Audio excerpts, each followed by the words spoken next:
All right. Hello, everyone. Why? Okay. Yeah. So, welcome, everyone. First of all, thank you, everyone, for all the support and all the things.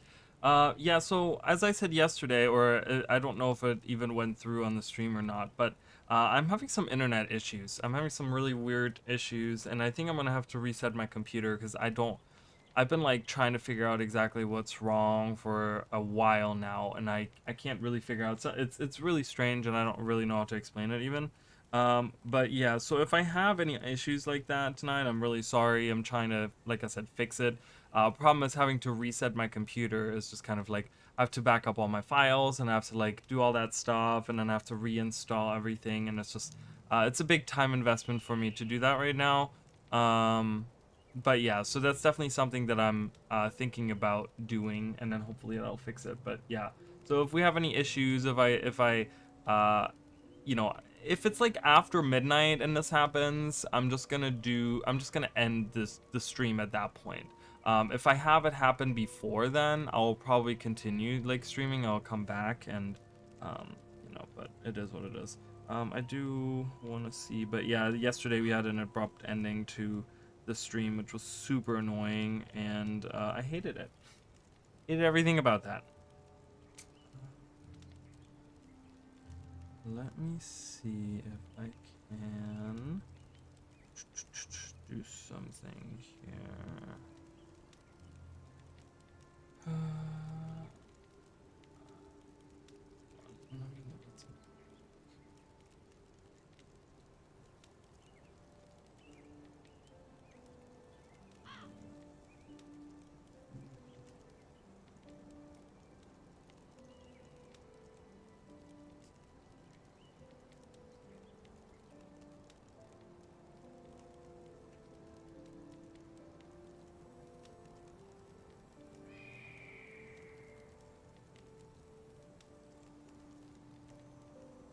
Okay, so I just had to fix that. All right, perfect. All right, let's continue. So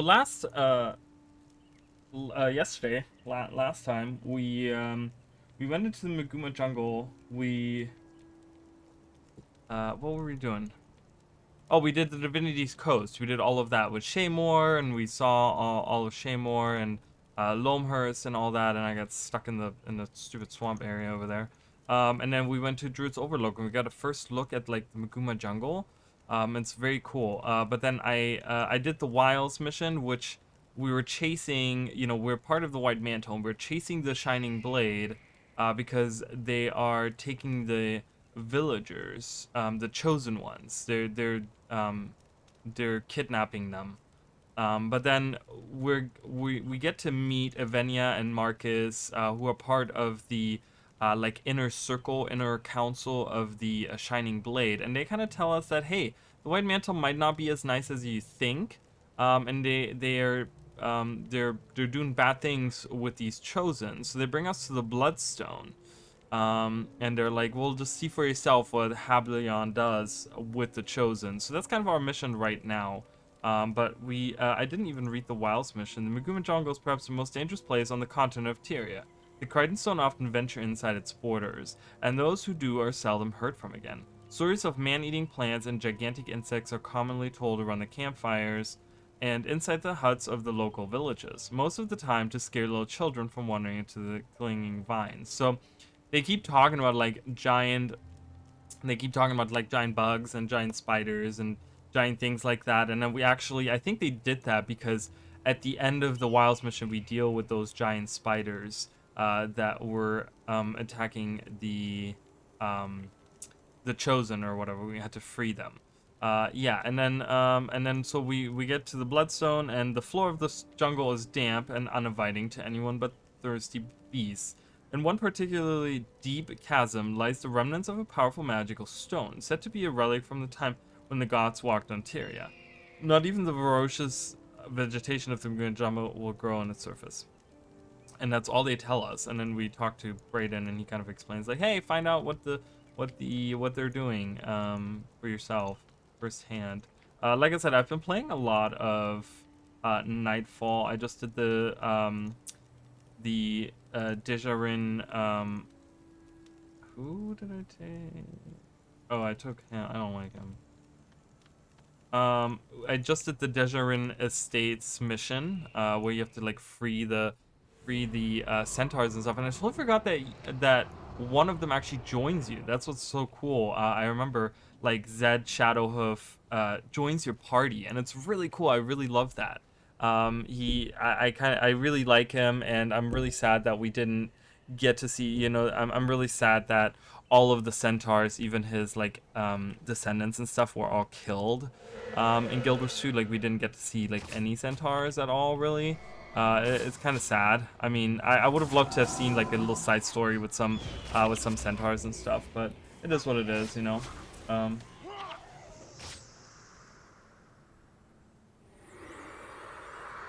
where you end up planting the original. Well, you do have seeds that you plant, but they're not Sylvari seeds. You do have seeds that you plant, but they're not Sylvari seeds.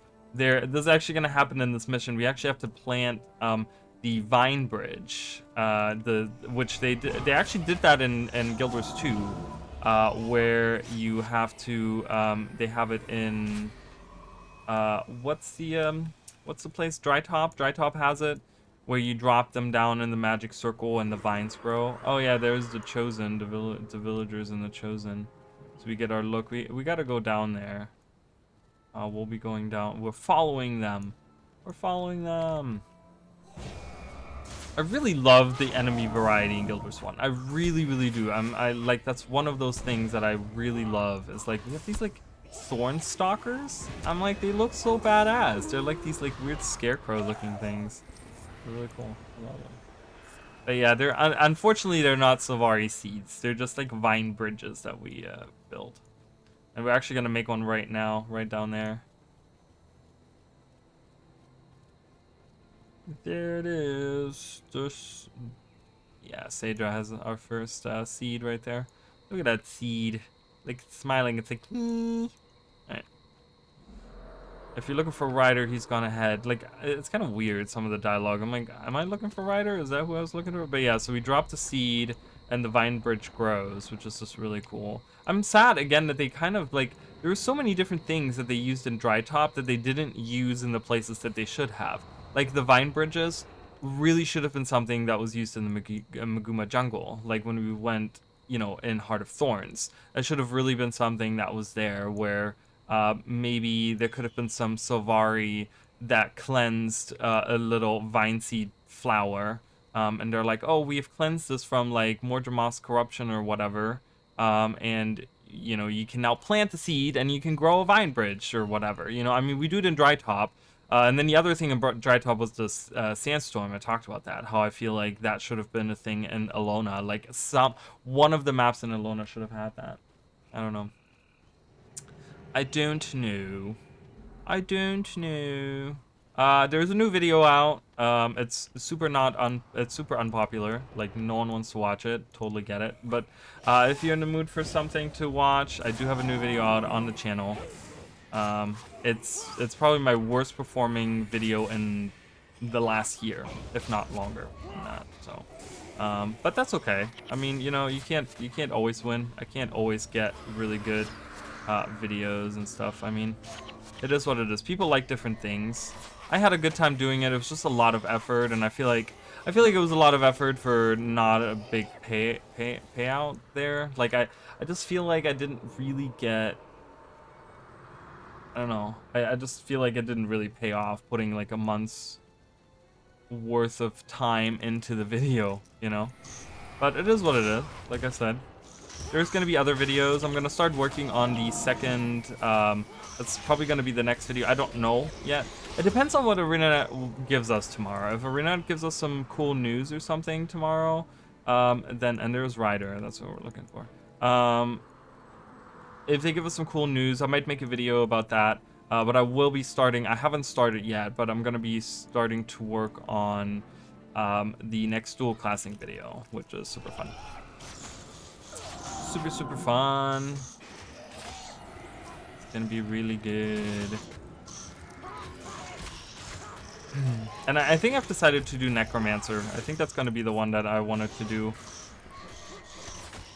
So Necromancer is going to be super easy as well because it just, like I said the other day, like it just fits really well into this idea of dual classing like all the elite specs.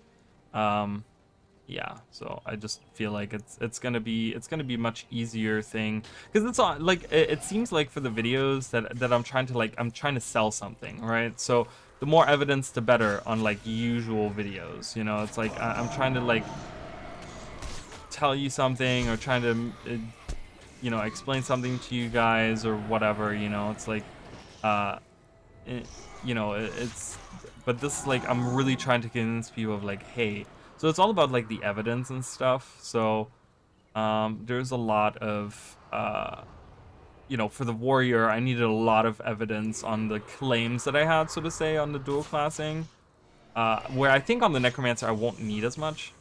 On the necromancer it's going to be a lot easier. It's going to be a lot more like, hey, this, and it's going to make total sense, I think, at least. Not that I'm gonna put less effort into it. It's probably still gonna take me just as long, and it's probably still gonna be just as long of a video. But those are fun to make, and I want to get that series done. I don't think I'm gonna get that done before the end of the year. I mean, maybe.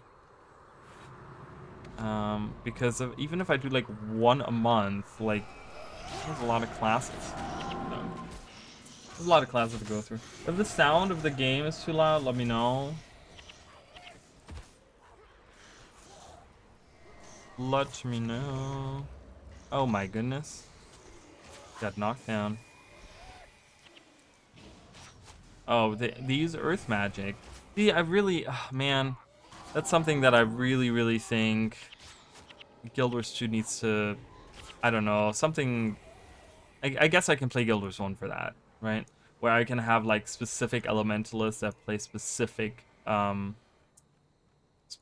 elements, like where they're not like, oh yeah, we're playing you know, like the elementalists in Guild Wars 2 is all about switching attunements, right? It's all about like, oh, you know, you can't just play a fire mage. I mean, you could, that's probably the one element that you could play, but they're all about like swapping elements, you know. It's all about swapping attunements, and I really, I'm like, oh man, you know, I really dislike that.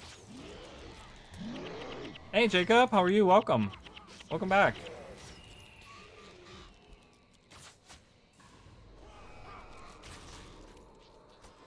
I just really wish, like, I don't know. Like, they actually did buff with the recent update to Churning Earth in Guild Wars 2. They actually, like, my Earth elementalist that I have in Guild Wars 2, she's actually pretty strong now. Like, I really enjoy playing as her, which is just cool. I really like that. You know, she's such a badass, and she's a cool. But that's like, you know, you could do that. You can, but water is such an iffy thing to have, really.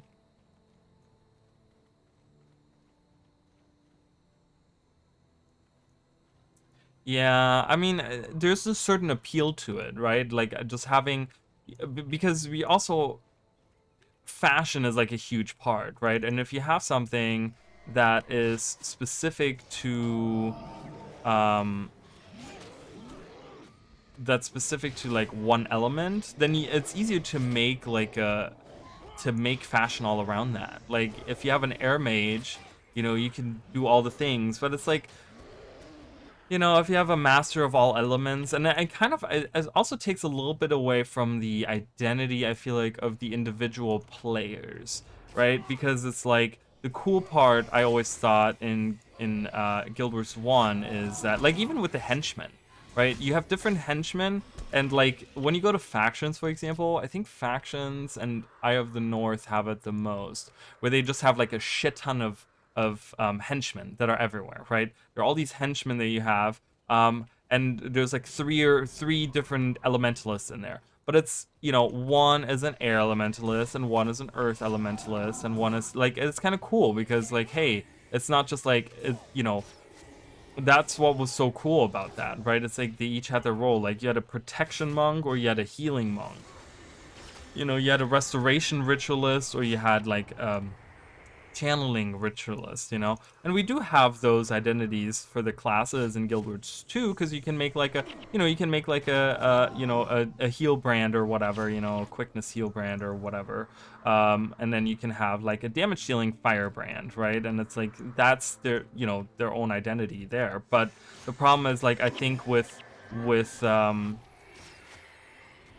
I just think thematically, you know, having those different elements really, it's like almost playing a different class. You know what I mean? It's almost like playing like, hey, I'm playing an air elementalist versus an earth elementalist, and it just feels very different. And there's different skills and there's different things involved.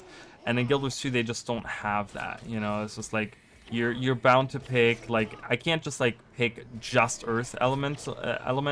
Like, I have to pick probably fire, and I probably have to pick water in order to get some damage or something. You know, and then of course you're forced into having an elite specialization, because those are always better than core. So it's like I'm bound to be a Tempest, and the Tempest has like a set of traits that doesn't necessarily like favor one over the other or whatever. You know, so it's just it kind of, it doesn't quite have that freedom, I think.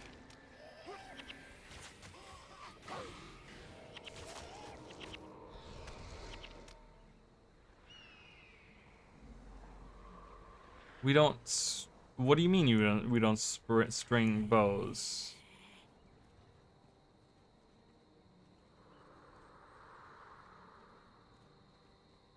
I just played a ranger, and there's like plenty of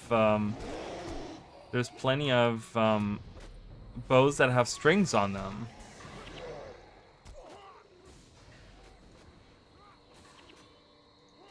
Or is it like the new ones that don't have it? Like, I know in Guild Wars 1 they never had strings on them. They do fire arrows, but they don't have strings on them.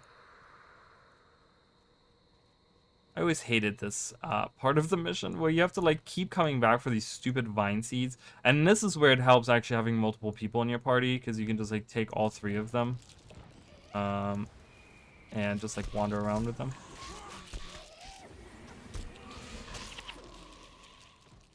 Oh, we don't string arrows. I see what you're saying.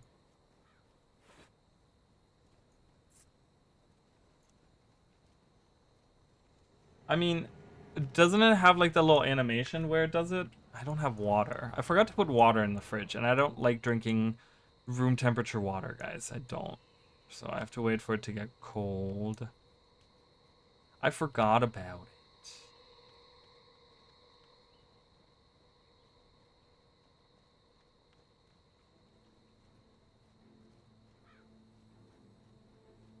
Because we do need that third vine seed, so I do have to go back. This is where like speed boosts come in handy, but it is what it is. Like I said, for the Nightfall expansion, we will most definitely play a Paragon, and I'll just be the speed boost. I don't care. We'll just be using fallback and incoming or whatever. I don't know what I'm gonna make it.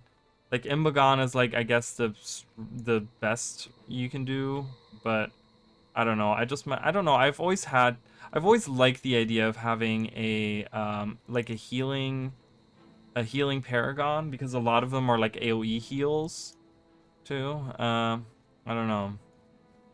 So I might try a weird variation of that.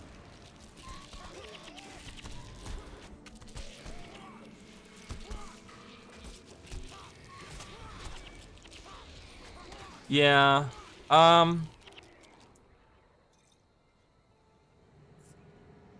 You know, there's a lot of little nuanced things that they had in Guild Wars 1 that are like not part of Guild Wars 2, like damage types and stuff. They were originally part of Guild Wars 2. They had them, you know, where you had weapons that do like electric damage and fire damage and stuff. I mean, we do get like different animations based off of which one you're using, right? So if you're using like a weapon that has like electric damage or whatever, you get like a different animation when they die and stuff. But yeah, it was kind of cool having like, you know, holy damage that's like twice as strong against undead and stuff. I do miss that as well. That's a cool one. But you can play with a scythe. Like we have scythe skins in Guild Wars 2 as a staff. I know that's not the same. The hope still is that there's like a warrior that has like do we think the warrior when they get staff in Guild Wars 2, do we think they're gonna get like a long range staff, or are they gonna get like a regular like close range? I know people were saying like it was kind of weird. I saw a discussion about that today where someone was like, "Oh yeah, a staff warrior, right?" And it was so weird to me. Okay, Dodo, can you attack? You're just standing there. You're not even doing anything. He's not attacking. All right, that's fine. They got him. And it was funny because someone was like, "Oh, if we get a long range, uh, if we get a long range staff on warrior and they use it like a spear to throw it, then that's the final nail in the coffin of getting on land spears." But my thought process was, I'm like, well, if they're making staffs long range, like throwing spears, which I think is a horrible idea, mind you, I think that's a terrible idea. Um, then they can just bring spears on land and still make them short range, right? There's still a possibility of like, hey, just make those short range then. You know what I mean? Like I just think that seems kind of silly to say that like the one is like they're not mutually exclusive. They can make it one way or another, you know?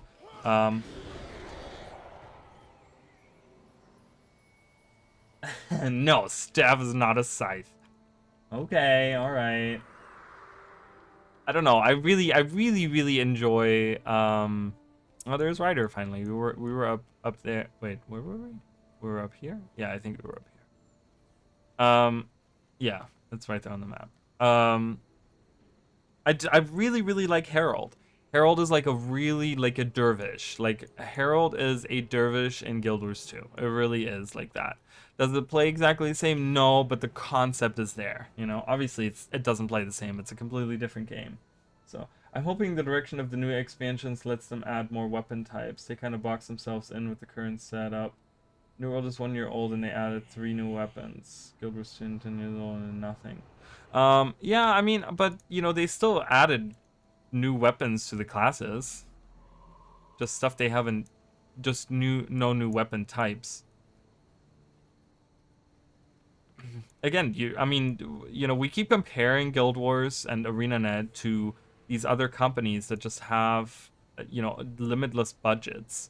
I think that's the biggest problem. I think the problem is that just their budget just isn't there. You know, we can't compare to we can't compare to ESO. We can't really compare to Final Fantasy 14. WoW. You know, New World, like none of that, you know.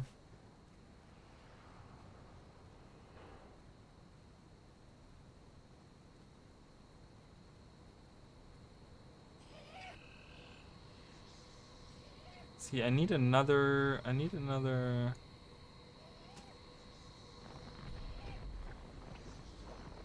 Where do I get another vine seed?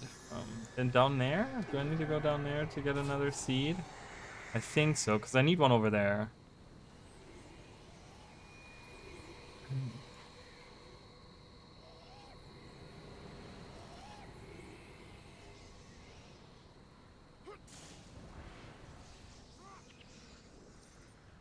I just think that like honestly, I think that is the next step, guys. I think that is honestly the next step that we're going to, the underwater weapons, because like we just said earlier, they've kind of put themselves in a box of, you know, like when you look at the warrior doesn't have very many options for weapons anymore.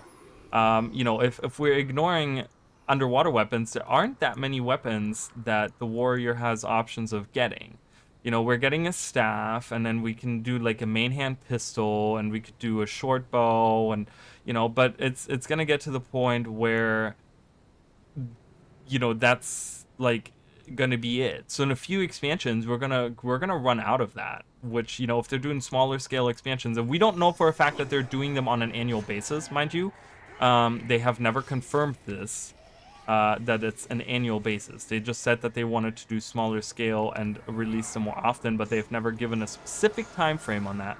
But if what most people are saying, like it's an annual thing, then in a couple of years we'll be out of weapons for the warrior, and they will have to think of something. I just think that, I just think that, they also want to they will also want to get into the good graces of the player base, right? And it's like they at some point will have to learn to listen to the player base, and that means that, we've been asking for underwater weapons on land for a long time. For a long time. I know I've been wanting Trident on Elementalist for a long time. I really want to see what really cool, like Elementalist spells we can get on, like, Trident on land. It would be really cool to see. Um, and yeah, and there's a bunch of them where I'm just like, man, I really want to see what that's like, on land. So at some point, I think that's, maybe. And again, I will probably make a video about this after Secrets of the Obscure comes out, but they talk about, like, we talked about, like, other expansions, other ideas, and I do want to talk about, again, I want to revisit the idea of an underwater expansion. And there's still precedence to that, because I think, ArenaNet is one of those things that, like I said, was it yesterday? I talked about how, they've always ignored what other MMOs did, what other companies did, and they've always gone their own way. And I think that Guild Wars 2's underwater combat is super unique. Like, even though if people don't like it and stuff, they can make revisions to it, they can do things to it. And I think there's a huge precedence for them to really say, like, they've built up the lore to deal with underwater. They've built up the world to, that there is a lot going on underwater. Like, they've hinted over the years a lot of things that are going on underwater, and I think that that's something they're really considering, or they should consider at least, for, like, the next few expansions, to go underwater, and and maybe for underwater, instead of giving us, like, new underwater weapons, like, just bringing the underwater weapons on land or something. I don't know. Just because we're going underwater doesn't mean we're just fighting in the water. They could do underwater caves, underwater cities. They could do underwater all kinds of things. They could give us the ability of actually walking on. Like, how cool would it be if we could walk on the ocean floor? Like, wouldn't it be really? I think it would be really cool. All right, here we are, murdering the White Mantle. Hey Emily, welcome. Hard agree. They just need to scrap the underwater stuff. I don't know. I'm a fan of underwater. I am. I know the amount of people that like the underwater stuff is not huge, but I do like underwater. 80 million. We don't have money for a single game. They have underwater deepest column in 1,000 seas. Is there an underwater? Is there really? I haven't been. I have not been in the pavilion, but is there really one in there? The problem with underwater is it feels slow and has low mobility and positioning. If they can fix the underwater combat, it's pretty cool. Well, they did introduce the swimming infusions. If they make those a little bit more I mean, they're actually super accessible. Like, they're super easy to get those swimming infusions. It's just a matter of people don't want to do it. You have to go open those chests, and it's really easy to do to get those swimming infusions. Just have those work a little bit different. And I think the underwater movement, like, we have the turtle that can slowly walk underwater. If they update that to be a little bit faster, we have the skimmer that can go underwater, and then we have swim speed infusions, right? If they make all of those things accessible, if they add something, because we have a whole gear slot, right? That deals with underwater. Or we have multiple gear slots that deal with underwater. And I've also talked about how I really want them to look at what I want ArenaNet to do for an underwater expansion is give us a specific underwater template that only activates, because just so you guys know, and you'll see it sometimes when you get out of the water in Guild Wars 2, it will sometimes say on the bottom, like, activating template.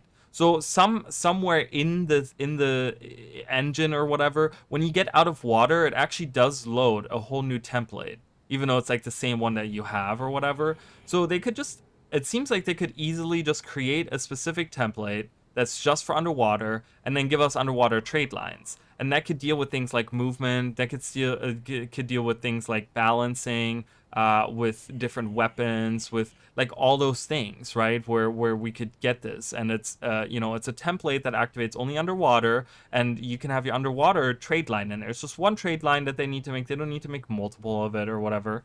They can if they want to, but just make one trade line for every character, for every class. Like, obviously this would have to be different for each one. But yeah, and just kind of have them activate those templates when we go underwater. And they can deal with things like swim speed and movement and skills and balance and yada yada yada. I think that's the easiest solution.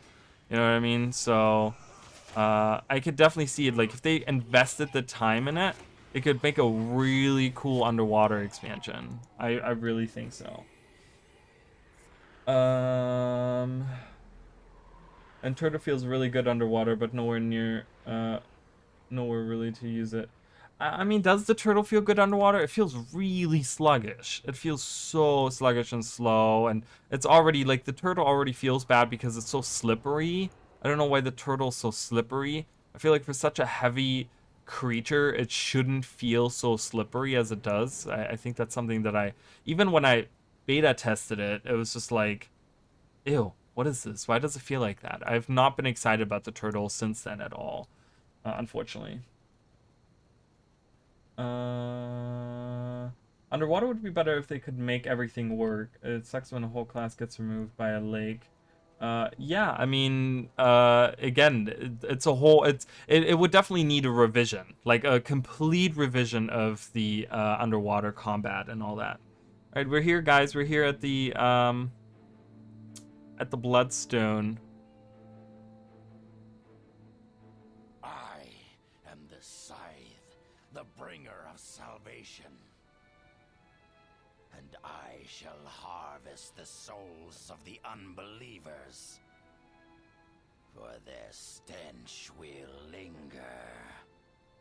Alright, Hableon, you sicko. The false gods have been cast from this world.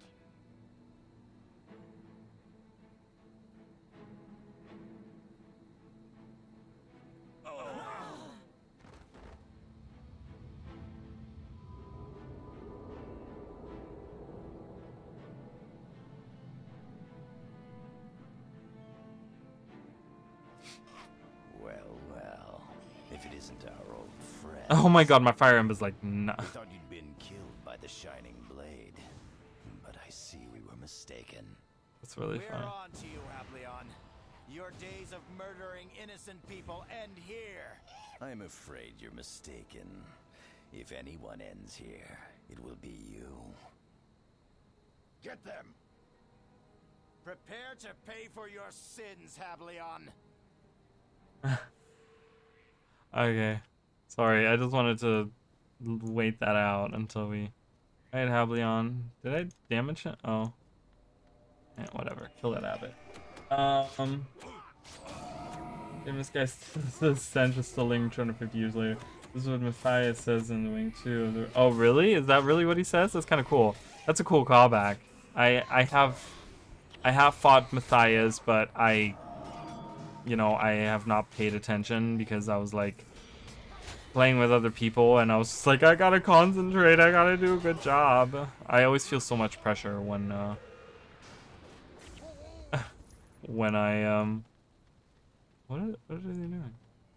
When I play raids and stuff. Yeah,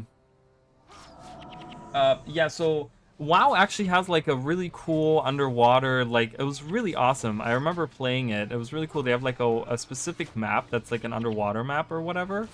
And I don't know at what release that came out or whatever. It feels very isolated. You get like a little seahorse mount that you can ride around and stuff. And honestly, that was one of my favorite parts of WoW that I ever played. Just going into that little map and just like doing all the little, like, the story, going through the story, and just doing all the little quests and going around the map. Oh my god, it felt so good.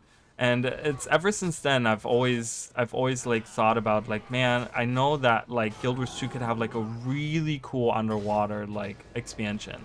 You know, even if it's just a couple of maps that we get underwater, like it would be really, really cool to go underwater and you know, see like a little city or something like that. They're coming for me for whatever reason. I don't know. Can we just... Why are we attacking them? I want to kill the healer. Yeah, there you go.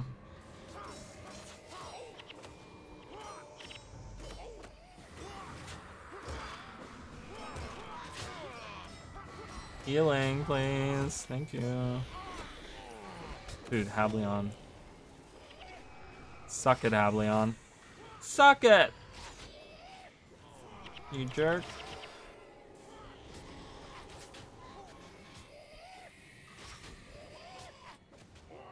Nice. We did it! We killed Hableon. We didn't do the bonus. You always do a good job. Oh, thank you. I appreciate that. I apparently didn't do a good job with my latest video because it's underperforming crazy. Never to find rest. Well, he'll come back, dude. He'll come back in 250 years. Oh, there they are. The white mantle.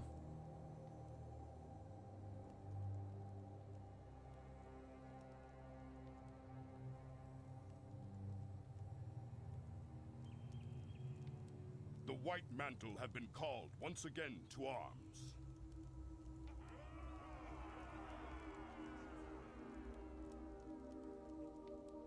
There are betrayers among us. I really love that outfit right here. Masquerade as our friends, Cool. only to turn and stab at our hearts. I have just received word that these traitors have murdered Justakar Hableon. They must pay for this. Yes, my son. When these heathens attacked the White Mantle, they chose their fate.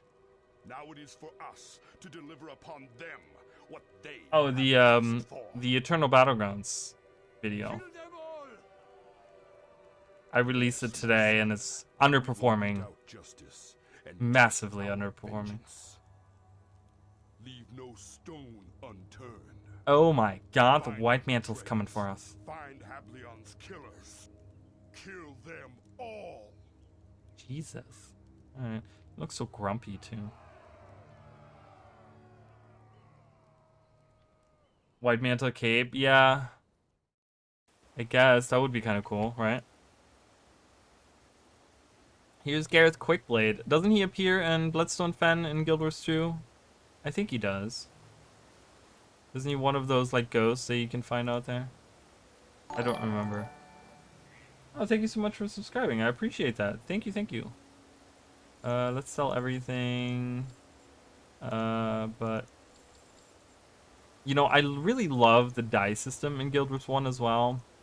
I mean, I think like for the amount of dice that we have in Guild Wars 2, it's probably better to have the system in Guild Wars 2, but like Guild Wars 1's way of like mixing the dice together is really fun. I really love it. Like mixing 3 of this or 2 of this and 1 of this and 1 of this, like it's really cool. I love that.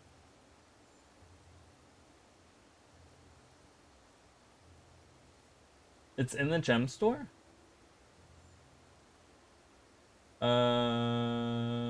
What's in the gem store? The cape? We do have a Guild Wars. We have a white mantle cape. I've been at work all day. All right. Well, you missed out. I released a video today, and it's not doing well. It's not doing well at all, which is okay. Let's talk to Gareth. There was something else. With the addition of action camera, I feel it could work really well with underwater revamp. I really think so. I think that the basis for like good underwater is there. It's just a matter of like it hasn't been updated at all, right? You got to consider that they've only done like pretty much one huge update, which was like what, right after Path of Fire or something. you know, where they did like where they just like upped everything, but they didn't actually look at the different skills. They didn't change anything. You know, it's like over 11 years, a lot of things change. A lot of different things change. So, oh, is it really? Oh, I didn't know we actually had a wide mantle cape. I'm not huge on capes personally, so. Oh, I didn't even read what the text said. We have been betrayed by one of our own. A traitor has given away the locations of the Shining Blade's bases throughout the region. In response to Hablion's death, they're launching a massive strike led by the Demagogue. Scouts have reported a vanguard compromising 3 groups. They're currently pushing towards Quora Falls. We must warn Council of Valor outside of Ventari's refuge and need to head. Okay. So the traitor is Marquez. They kind of give you a hint of he's the guy that steps out in that last cinematic. He's the one that steps in front of the fire there.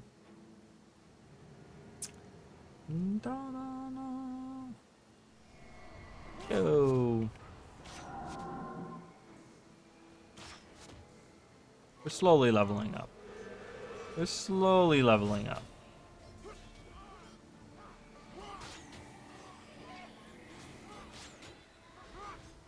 Yeah.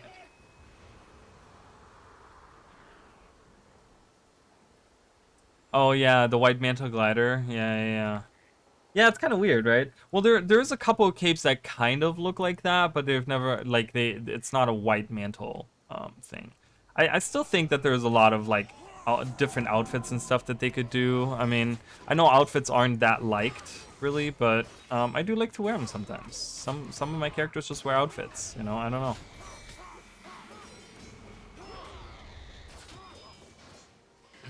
I don't need. I mean, you know, might just be me, but.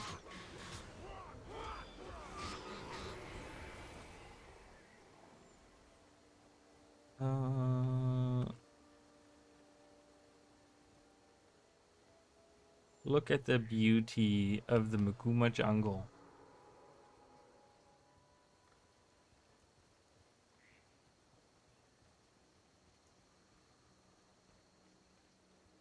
Well, we have like the for the.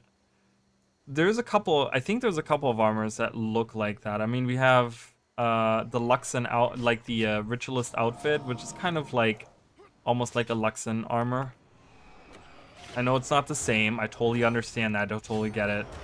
I'm not saying that that's an excuse to, you know, not add those, but I'm saying. And then we have the. It's really funny because if you look at the Kurzik armor from Guild Wars 1, specifically the Warrior Kurzik armor, and you look at the heavy armor from the, strangely enough, from the Crucible of Eternity, and you can see that that's like almost the same set. They're very close in the way that they look. So you can kind of have like a Kurzik heavy warrior armor if you want that. That's kind of close to that.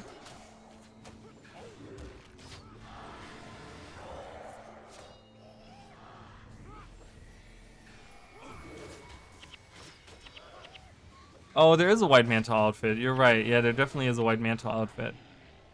But I don't know. It's just, I don't know. I feel like the white mantle had like so many different things that they were wearing that I feel like there's more that we could get. Like, I love the armor set that the knights wear.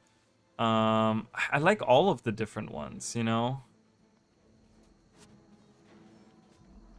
Like, even the sycophants, like, those are good. I don't know, like, that armor, like, looks really cool to me. I mean, I guess you could make something that looks like it, I'm sure. I still would like to have the outfit that I'm wearing. That would be a really cool outfit to have on, like, Sylvari. On anything Sylvari.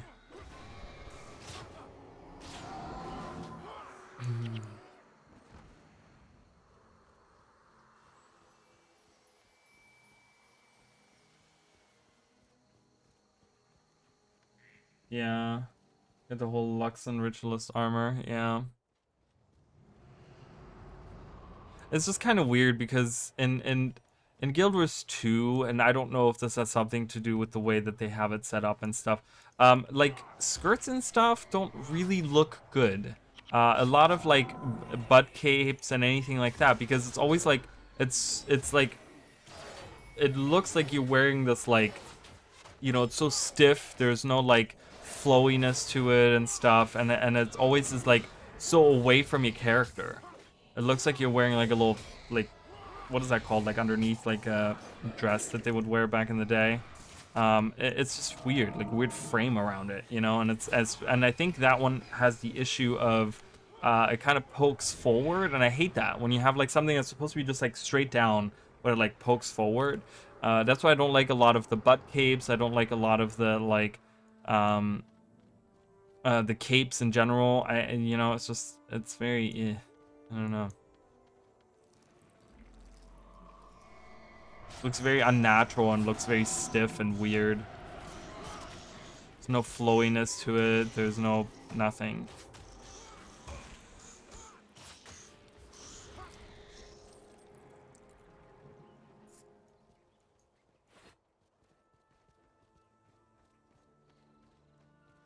Oh. Look at this. Like, this is really cool. I really love this part right here too. Eden's back. It's very much like, imagine 10,000 years ago, this is where like Mordremoth was like hanging out at. With all these vines and stuff, dead trees.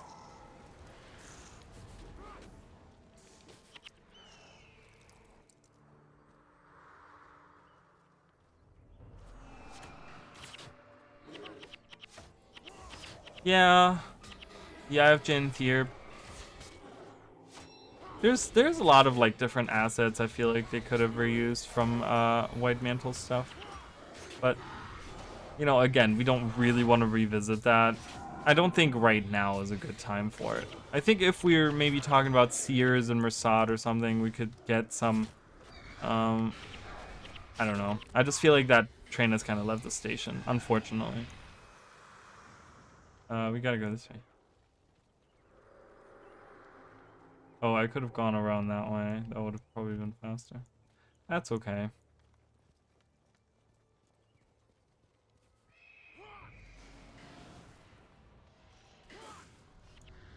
That's a-okay. Oh? Okay.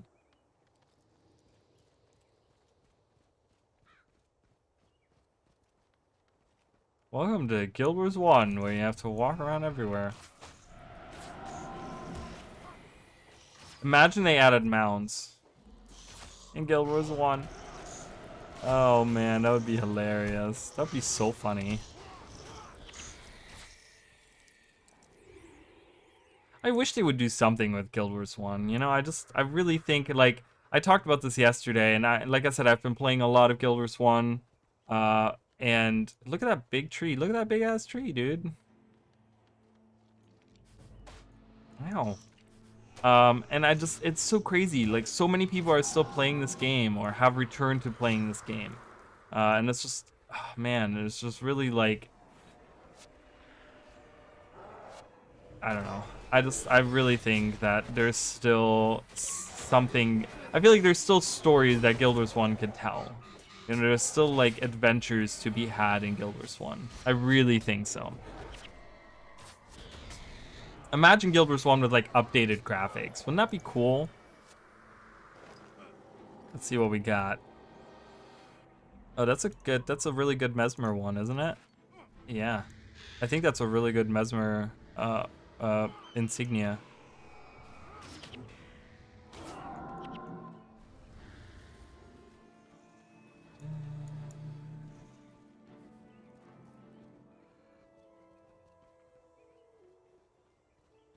Yeah, that's very true. The Forgotten, that would be interesting. I would like to see the Forgotten, like, I don't know. I want to see something about like all the elder races. What is this flag? Do we know what this flag is?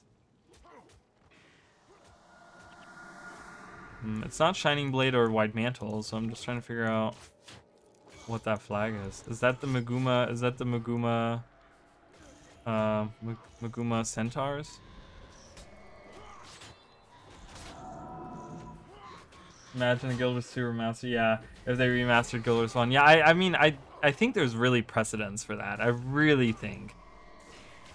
You know, keep the gameplay exactly the same. Keep it the way that you have it. I mean, you don't even have to give us jumping or anything like that. Like, you know, I mean, it's just, you know, we can slash jump. Whee! That's the jump that, yeah. And Durham he, or Durham is the other guy, is the crazy guy. He like joined in on my jump. Oh, hair in my mouth. There it is. Got it. Gross.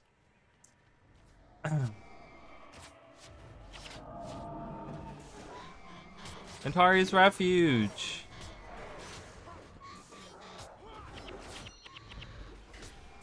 But yeah, I really think there's still, you know, but like I was saying before that, I think the expansions that I would like to see like themed after, I would like to see one themed after the gods. I would like to see one themed after the elder races, maybe just something about maybe they could do time travel.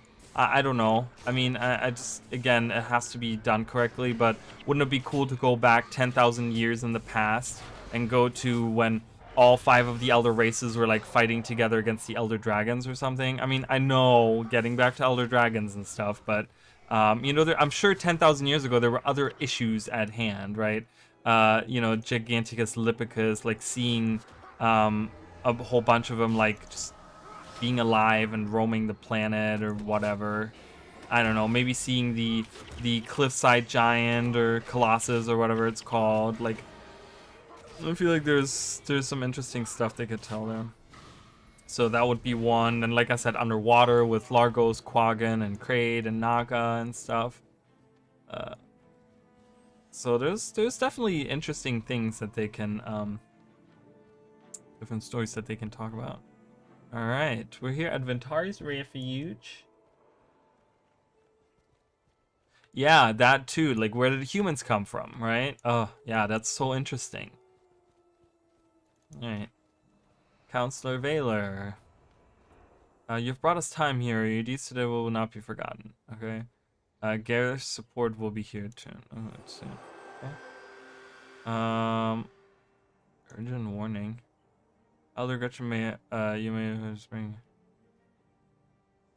efforts to unlock the gate to Denravi. She and her people need help. What is this? So that's the primary quest, correct? Yeah. What's this other quest? White Mantle Wrath, a helping hand. I need you to speak with Ventari. He will not allow me to into his refuge. It is a long story, and I do not wish to discuss it now. I know that he prefers to remain neutral, but the White Mantle and their masters are a threat to all Tyrians, not just Crichtons, and not just humans. This is no mere civil war. There is much more at stake here than most of us know. More than we'd believe, I imagine. Ventari and his jungle-dwelling friends can help us. But they're not in the jungle. Alright, what do we have here? What do you have here? Predatory season. I'm not gonna do that. Alright, Ventari! Hey, Ventari, what's going on? Look at him. Yeah, let's do this. Let's do this side quest here. Look at him. So detailed. Look at those detailed eyes.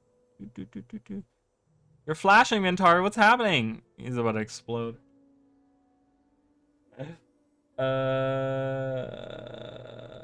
Expand a bit on the Kraid. We got some interesting lore when Scarlet allied with them. Then that's never mentioned again. Also love Toxic Alliance, which is kind of good example of reskin. Add glow up new weapons, but reskin is okay. I don't know. The Toxic Alliance was kind of annoying to me. It was kind of weird because they introduced that like whole downstate to the enemy kind of thing. That was kind of weird to me. I don't know. It felt a little strange, to say the least. Do I have enough? Oh, I don't have enough. Wilderness, right? Well, I have one that's marksman, one that's wilderness. So. Okay. Alright, what does he say? There was a time once when humans and centaurs lived in peace, but that was long, long ago. I'm afraid I will not live to see such a time again. What brings you? Helping hand. Baylor sent you to me, no doubt. I'm sorry, but I cannot involve myself in the political affairs of humans. I hope you understand. While we have been chatting, it seems Your other friends of white have surrounded my refuge. Nevertheless, peace is the path I walk. I don't understand. At one time, I would have marched out there and strung them up single-handedly. The ignorance and fire of youth has passed, and I have found a different course. I wish to live in peace, and you and your kind are not capable of anything but war. My kin are not much better, it is true, but I have chosen a different life. Let's discuss something else. But the mantle will kill us all. I'm sorry, I do not wish you ill, but neither can I help. Have you no heart? If it is heart that brings one to kill another, then no, I don't. In these times, a peaceful mind does more good than a violent heart. The smell of spring blossoms can soothe beast and man alike. Okay, cool. So he's like just kind of like, nope. But there's more white mantle people outside. Outside. Well, true. The design. I mean, I don't know. Because we talk about how like Scarlet kind of forced them to be together, like kind of work together and stuff. So it is kind of weird. The crate. I just really think there is some interesting stuff that they could do with it. Really, like because we talked about the obelisks and stuff, and they hinted at a lot of things happening like way down in the ocean depths, and they've done that with all of the things, right? With the Largos, with the Quaggan, with the crate, with all of them. They've talked about that there's like a lot more to any of those things. Dude, all the Shining Blade died so fast. Are you kidding me right now? Do you see them? Wow. Health plus 10, health plus 10, health plus 10. That's very healthy. That's a very healthy cane right there. A lot of health coming. Yeah, they are super annoying. Because they talk about like I don't really remember, but the obelisks having some kind of thing like where they have those like priests and stuff that like deal with the obelisks, and there's some really interesting things that they could explore with that. All right. Valiantly fought. The Shining Blade are lucky to have you on our side. There's more at stake than just these camps of ours. A short time ago, we have discovered an ancient druid ritual to unlock the gates of Denravi. If we have been betrayed, they know of our plans for certain. You must warn the people of Aurora Glade about the coming White Mantle offensive. I pray we're not too late. I love how it's like they give you a little side quest to enhance the whole experience of like, what you're doing. We didn't have to do that side quest of Ventari and stuff, but we did have this little bit background and all those things. I kind of like that. All right, we got some extra experience. Like I would love to see, like I talk about this all the time. I would love to see the Royal Palace of the Quaggan. Like that. Just sounds so cool. Like that sounds so amazing to me. Find out about like their history with the king and all that stuff. Oh man, that would be so cool. Hello. You can give me a vest. Nice. If I get like 3 more, I could get a vest. Look at all this. You can't tell me this wasn't like 10,000 years ago. This wasn't Mordramoth. Like this wasn't the jungle, the part of the jungle that Mordramoth had. Like these thorny trees out here. So cool.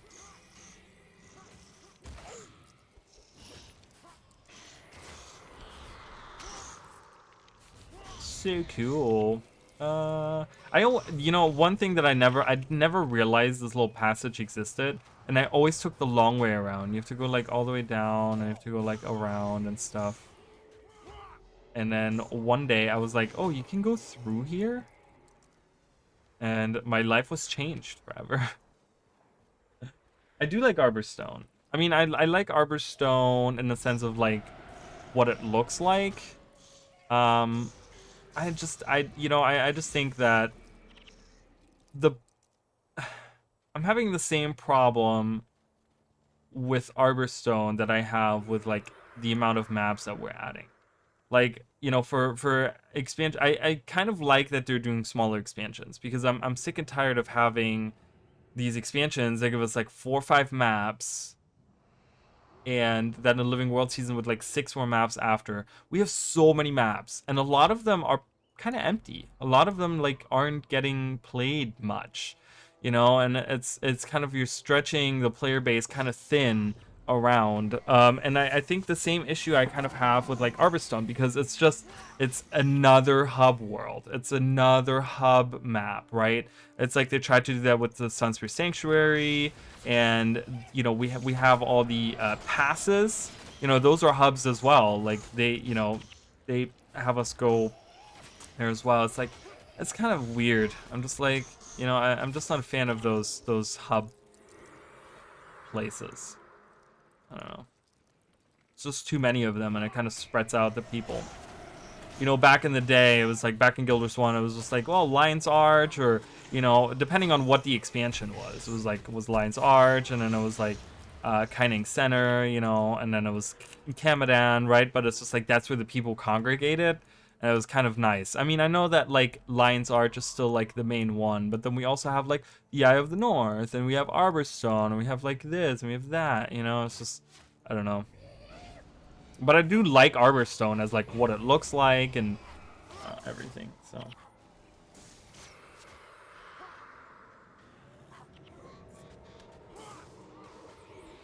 I'll be right back, guys. Give me 1 second.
Sorry about that.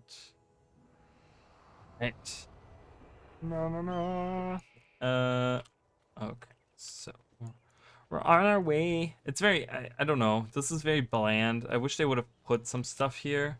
Eden's back is one of those that's just like there's nothing to look at. It's so empty. Oh, Bristlefire. Hello. Hello, Mr. Bristlefire. We're here to take your... Da, da, da. I hope we get something tomorrow. Again, I hope that ArenaNet kind of... They're not going to do something like tomorrow a blog post and Wednesday some kind of random ass teaser trailer video. Like, release it together.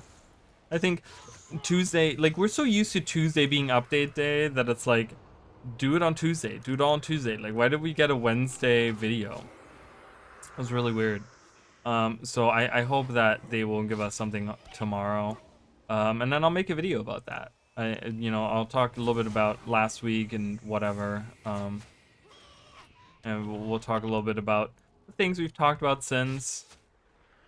But again, I talked about this last week where I'm, someone asked me like, hey, are you gonna make a video on like the news we got today? And I'm like, there's like 3 paragraphs in this blog post. I'm not making a video just for that. So I'm kind of waiting for more things to talk about. I want to have more, I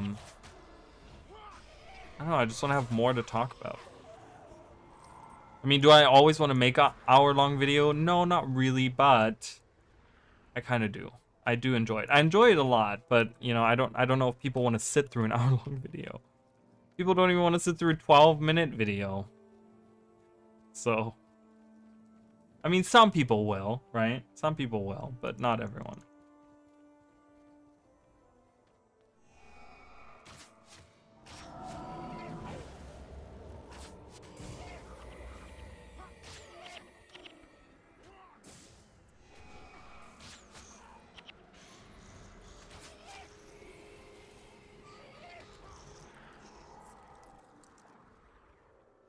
I've been just, I don't... Oh, that would be really nice. It's something that we really need. Like, we haven't, I said this yesterday, it's, and I keep talking about it over and over again, but I just feel like we just don't have enough information about a lot of the things. And it would be really nice to know, like, I think the Wizard's Vault specifically is one of the most important things that they need to talk about, because that is pertaining to rewards, right? And that's what deals with the longevity of the content, that deals with just how much dopamine you get from playing the expansion. Like, is it worth it? Are the rifts worth it? Is it worth it even getting the expansion for the things that we're getting as rewards and stuff? And that's like the major thing that we're gonna get as rewards. So that's gonna be an important blog post to talk about. If that's what they're releasing for a blog post.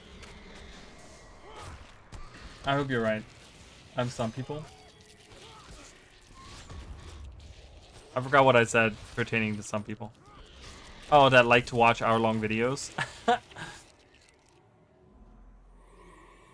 It's just, I don't know. I just, it's so funny to see what people, like, I hate making, I'm so honest of a person, and I'm like, and I'm not trying to be like, oh my god, I'm so awesome or whatever, but there's so many people out there that make like the same content because that's what people come back for over and over again. Like, how many gold farming guides do we have on YouTube, right? But it's like, I'm too honest of a person. I don't like doing clickbaity stuff. I don't like having the like fake freakouts. I don't know, that's not who I am. Everything that I do is genuine and honest, like, for the most part. I mean, sometimes, yeah, I might be like going a little loopy and like doing whatever, but look, there's snakebite, as you guys can see clearly. But yeah, I mean, it's just, I don't know, so it's like when I make videos and they like don't perform well, I'm like, yeah, well, it's because people don't want to watch it, or if I make a video that's like an hour long and like, it's not a lot of people watch it, I'm like, yeah, I clearly have a lot to say that, not a lot of people really care to watch. Like, it's Hopi in a sock, but love the color. Wait, what?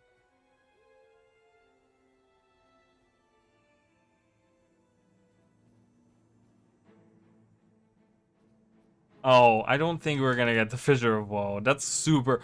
That's more than hopium. You're just like, you're ODing on hopium right now. They call me Snakebite. It's a long story. What's on your mind? The White Mantle already swept through here. I was sent to keep an eye out for any more coming through this area. There were too many, and we too few. Talk with Elder Gretchen in Aurora Glade. Perhaps Ravi is not yet lost. Hello. We're not getting the Fissure of Woe. There's absolutely no way that we're getting that. I mean, if that's like map number 3, like, I could potentially see us getting the Fissure of Woe if we're, if in the expansion the big bad really is Menzies, right? And we get like map 1 and map 2, you know, being up in the sky and blah blah blah blah, and it leads to us dealing with Menzies, and then like at the end of map 2, the story or whatever, they're kind of like, oh yeah, Menzies is the bad guy, and then the map 3, because they said it's an unusual environment that we're going to, so having map 3 perhaps be like, hey, we're going into the mist, we're going after Menzies, we're going in the Fissure of Woe, or whatever's left of it, because Kralkator, you know, ripped some of it off, so but you know, we're going into the Fissure of Woe and we're gonna defeat Menzies there as like part 3 of the map of the story or whatever. That is not where we go. Why did I go this way? I don't know. Look at these, like, it's so cool to think that people live there. And anyways, moving on. Oh, thank you so much, Ali. I appreciate that. Maybe on another expansion, or the update following the release. Yeah, I guess what I just said, right? Keep doing what you do, and you never know when the algorithm works in your favor and it starts blowing up. I mean, I never know, right? I never know how the algorithm does, but it's really funny when I can see what videos perform well and what don't in a matter of hours.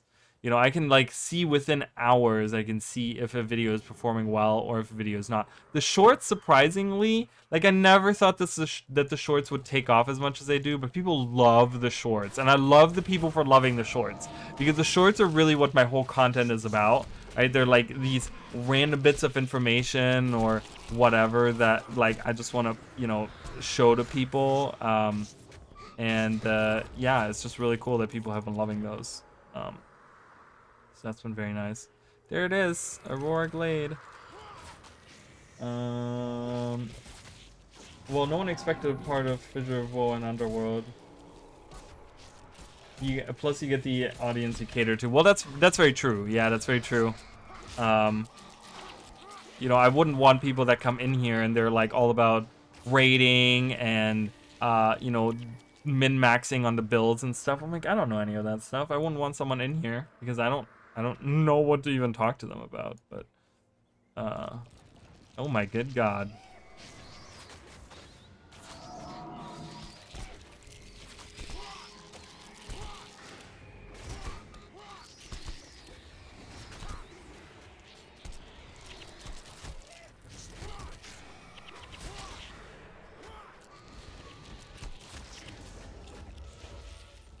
But yeah, I don't know. Maybe the Fissure of Woe is gonna be our 3rd map.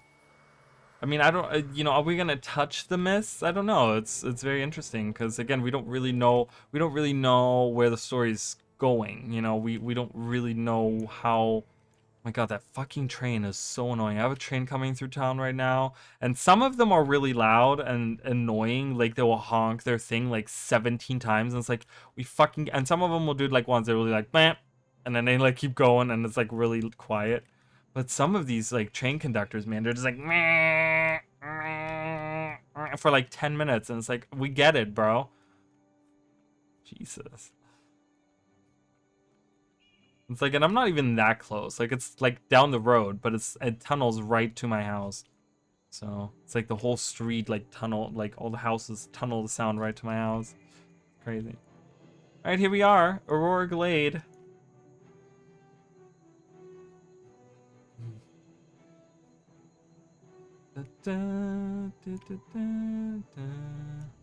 Elder Gretchen, we're here to see you. You honor me. At this point, we need your weapons and your spells far more than Valor's warnings. The White Mantle have come through here and destroyed everything in their path. Where they found abandoned villages, they left behind them only sticks and stones. Where they found Shining Blade, they left behind only corpses. I fear that we're fighting a losing battle. We cannot afford a misstep in the ritual to open the portal to the druid Henge of Denravi. The druids are still little more than spirits now. They have transcended this world and have become part of the jungle. Abandoning their villages until recently, we've been using these structures they left behind as camps from whence to plan our operations. Yeah, so like these houses out here, they were left behind by the druids. Welcome, friend. Oh, thank Dwayne. I thought they'd gotten you as well. I can't believe this. We worked too hard to fail now. What would you like to know? Fail? What are you talking about? Only the Shining Blade Inner Council members knew of our plan to reassemble the portal to the lost Henge of Denravi. We were sold out, I tell you. There can be no other explanation. Slow down, tell me what happened. The White Mantle swept in out of nowhere, but this was no ordinary raid. They pushed right through, only fighting those who tried to stop them. Then they headed off through the abandoned druid villages. They made straight for the old rune pedestals. Rune pedestals? The rune pedestals that operate the old magical portal to the Henge of Denravi. Anyone who gains control of all of the rune pedestals will be able to operate the portal. They were hidden long ago by the druids as a way to shut off Denravi from any who would do the jungle harm. We've been searching for them since last year, since the season of the Scion. Denravi would give us a safe place to organize a proper resistance against the Mantle cultists and stop all the bloodshed. But if White Mantle managed to control all of the rune pedestals, they'll be able to activate the portal and lock us out. Whoever sold us out knew this and wanted to prevent us from turning the tides on the White Mantle. Sold out by whom? Of that, I'm not sure, but I'll tell you this, very few outside the Inner Council knew about these plans.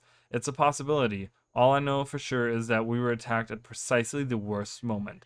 The White Mantle knew what we were up to, and when to strike. I doubt it was blind luck. They were tipped off. What must I do? Get to the rune pedestals as quickly as you can. Take control of them before the White Mantle. Listen, friend. The fate of the resistance hangs in the balance. If you succeed, we move forward. If you fail, we fail. We all fail with you. Don't worry, I'll get to the pedestals. Hurry, we haven't much time. Alright, this is going to be a tough mission, I can already tell, because I'm doing this with henchmen, and that's not a good idea ever. Let's do it. Let's fucking do it.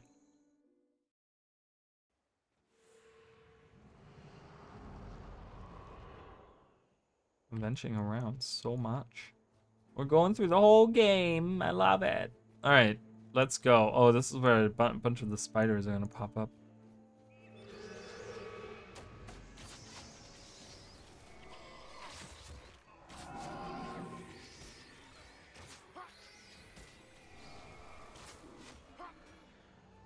I don't know what a good strategy for this mission is either.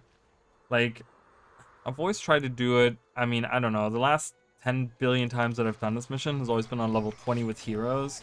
So it's like, oh, you can send them here and here and here and just get it all done real quick. But yeah, I don't know.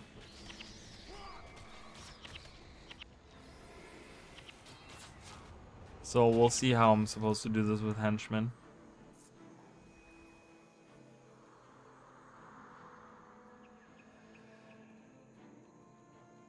We shall see. Thornstalker.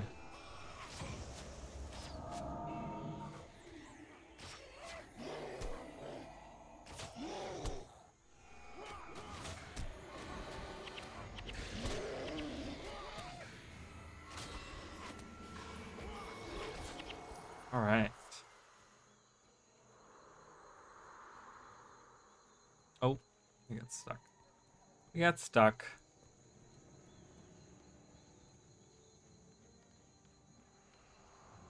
And I think once we finish prophecies, I'm gonna let I'm probably gonna post something on the community page, and I'm gonna let people decide on what the next campaign, or if we want to do the expansion. I would like to do one of the other campaigns first, but yeah, it's gonna be really up to people. I'm gonna let people decide what they want to do. Thornstalkers, yay, love them. So I saw a post about like pets. Do you guys think we're gonna see new pets? I really don't understand why. Someone made was like a while ago, like was it a couple years ago or something? Someone on Reddit made a cool revision of the like pet AI, like the pet, not pet AI, I'm sorry, the pet menu and stuff. I really like the idea. I really like the idea of just having the species, like the drakes, just be like a skin that you can select, but it's like, hey, it's just a drake kind of thing, you know? It's like it's a drake and you can select like, do you want the marsh drake, or do you want like, you know, those types of things. I really like that idea, and I really wish we'd get more skins, so to say, new, you know, skins. We don't have to get new abilities. We don't really have to like just getting different looking things. Like we have the, you know, we got the stalkers, the cheetah, I guess they called them, which doesn't look anything like a cheetah, but we got those. But then we didn't get any of the other ones. Like there's the fire stalkers and stuff. We didn't get those. That would have been really cool. There's a bunch of different animals that they could have given us. Like, we didn't get cranes either. That would have been kind of cool. I don't know. I would like to see some cool pets. Maybe more bird-type pets would be kind of nice as well. Like, not phoenix, because, like, the phoenix has, like, the wyvern skeleton. Like, I'm talking about actual, like, birds that can fly kind of thing. I don't know where I need to go. No, I think I need to... Yeah, I need to go that way for sure. But get a morale boost. I really like that outfit, though. It's really cool. I also like the... So you can kind of make... I've been wanting to make that, you know, at some point. Maybe I'll do that at some point as like cosplay. But I wanted to do like a flaming scepter mage outfit on like a, you know, on a character in Guild Wars 2. Because I really like that outfit that they get, and I think some of the skins from the Ascalon catacombs is supposed. I keep opening that even though it's already open. It's supposed to be like the flaming scepter stuff. Divine favor, is that good? I don't know. I'm gonna try to get it. I got it. I don't know. I've been collecting like a lot of runes and insignias and stuff. I don't know which ones are good. I usually go to the rune trader, and if they're like, they don't sell for a lot, then I don't keep them.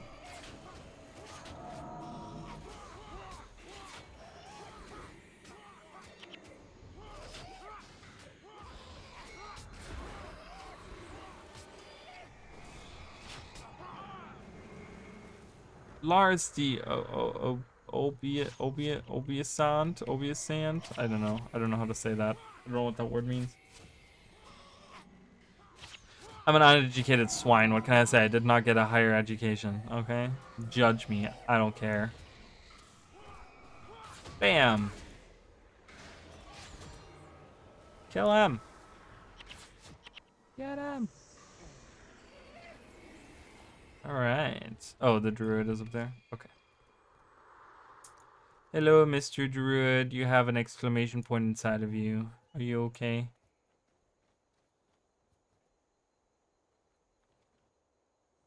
Okay. He doesn't say anything.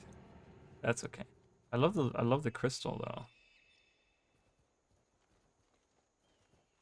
I'm excited to see, speaking of crystals, I'm excited to see what relic things we're gonna get. What different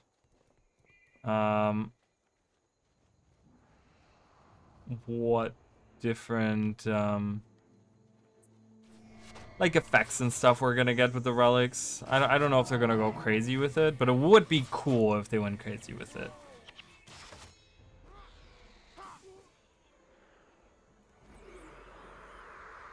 I would really hate to get certain relics that are just like, hey, yeah, you get like 10% health and like that's it or whatever. You know, I'm not saying like that would be one, but I'm saying like really simple ones. I want to have like a majority of them having like cool different effects that like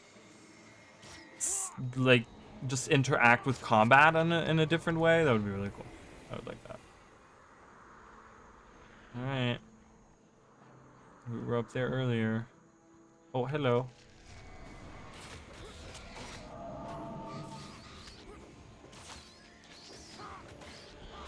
Ugh. I don't know why I'm tired. I slept all day. Am I going the wrong way? Yeah, I'm definitely going the wrong way. Guess I gotta go further down here. Spiders? Yep. Always when there's like these things above me, I'm always like, oh, spiders. And they can like sneak up on you, man. Like if you have like a fighting another group and they come down behind you or something, it's bad. This way.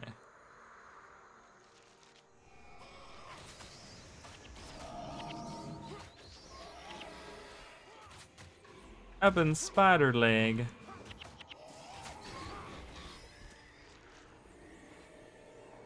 Yeah, 2 of those. I think this way.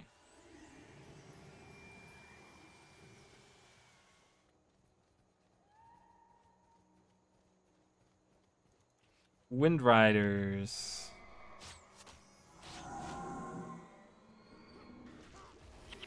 I really love the different designs. Like, they look so alien, don't they?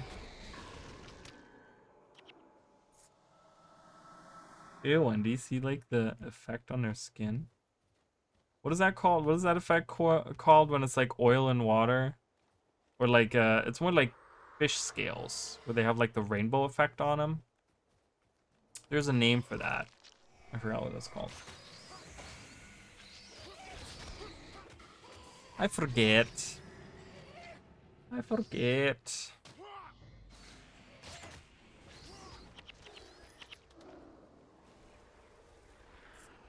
I think we're gonna do some World vs. World again tomorrow because I'm really, really close to getting my my second piece of legendary armor. So I'm really just trying to get that.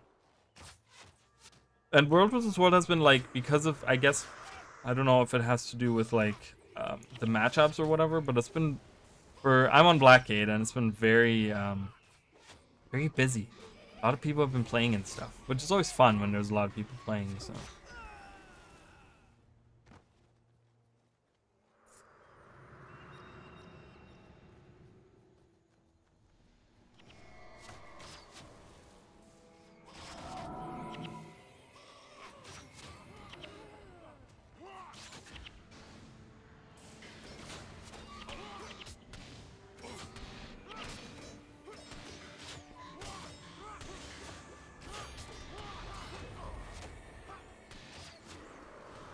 Oh, this is gonna be tough. I can already feel it. Like it's gonna be really tough going into this last part of this mission. It's like I hope we can make it. I'm still in the armor. I'm still in the armor that I got in Ascalon, so it's not that great of an armor either.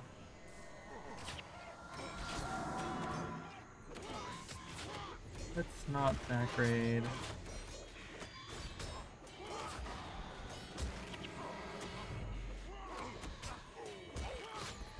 Ooh, I'm almost dead.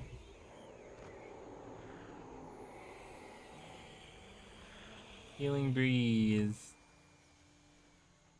Oh, I was like, where do I go?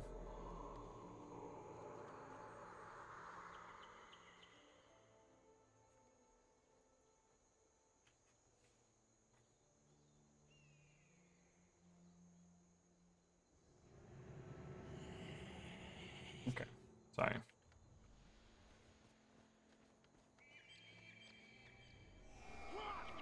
Yeah. What was that? What was that? What is that weird thing? Did you see that? It looked like a mirror floating in front of her. That was kind of cool. Sometimes, like, I know that there's not a lot of effects in Guild Wars 1, but some of them are really, really cool. I'm not collecting that money all the way down there. Alright.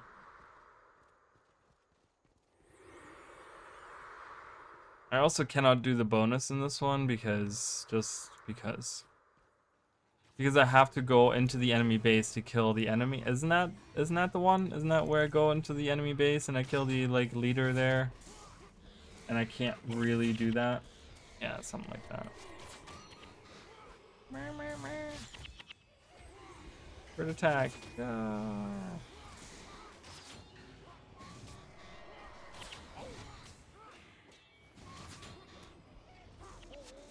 Nice.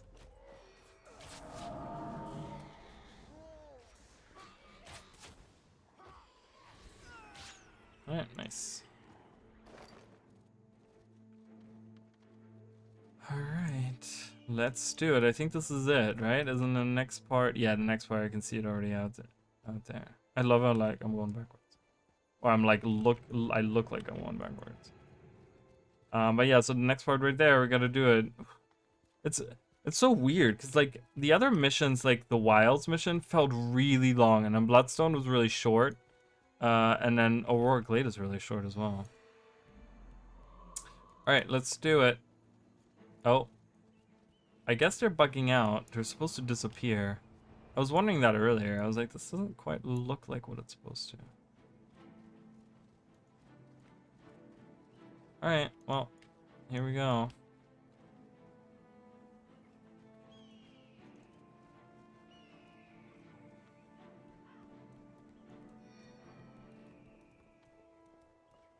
I have no speed boost. I have nothing. This is gonna be bad. I feel like this is gonna be bad. Alright, I'm gonna go right there.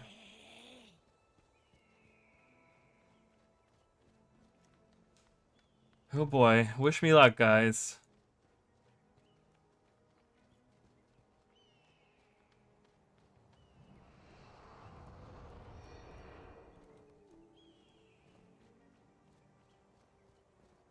I don't know where they're going to next. Is it just 3? I think it's just 3, right?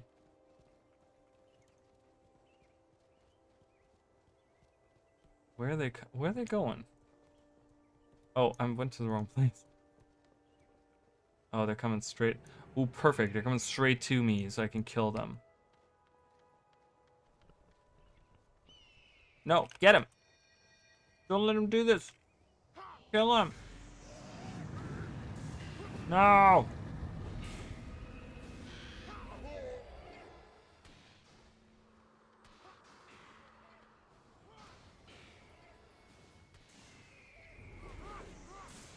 Hey, you guys can deal with them. I'm gonna go to Run!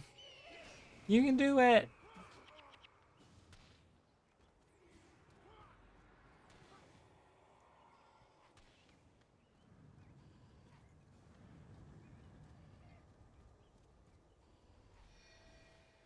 Fuckers. Motherfuckers.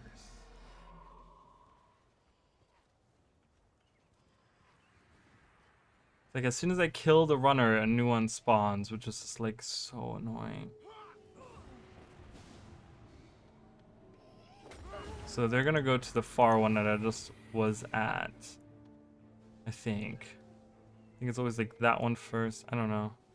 Okay, can you just go? See, it's gonna be, like, a back and forth. I don't really know how to stop.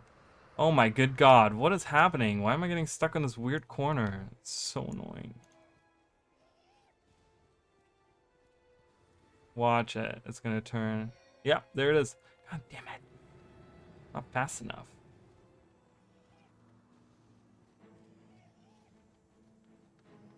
There's probably like a really good strategy for it, but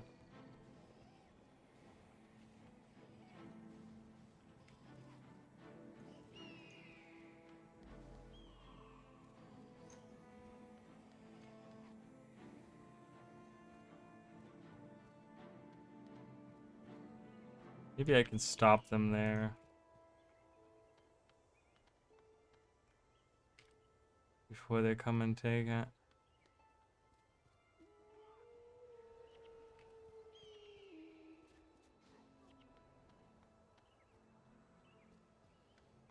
Kill him! It's that guy right there, I think, right? I don't know. What? How? I have my whole group of people standing. So annoying. Alright, just come over here.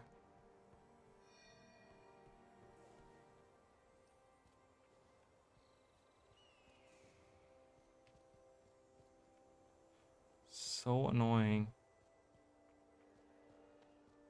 Would have been nice to have a speed boost. I should have put a speed boost on. Cause I could have already done this. I knew it was gonna be crappy. It's just a back and forth at this point. It's just a matter of having my henchmen kill them before they can get to it. Or slow them down somehow or whatever. Did they get through? Someone died. That's okay. Oh, we made it. Oh, good job, henchman.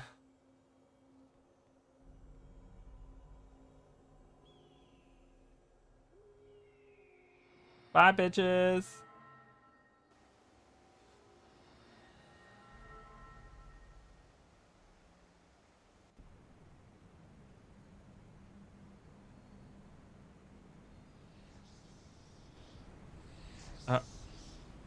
Oh, look at that nice camera, though.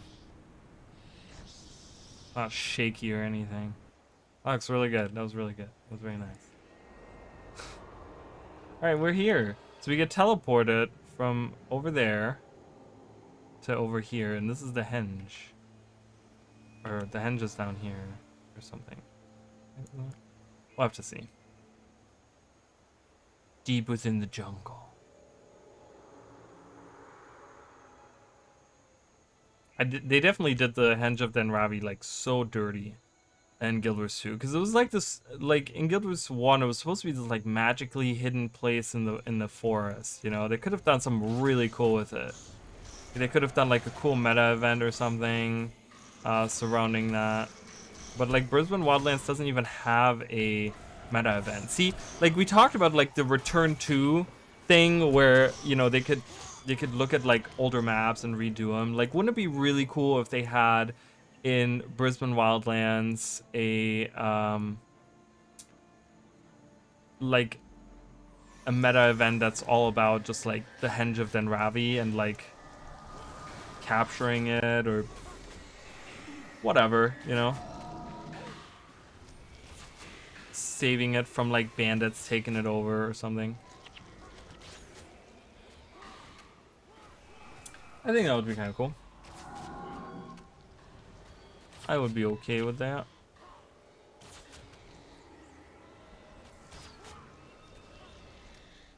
Nice. Alright. Moving on. Brisbane Wildlands is kind of like a so-so map as well. There's certain parts that are really cool in Brisbane Wildlands, and there's certain parts that are just like really lame.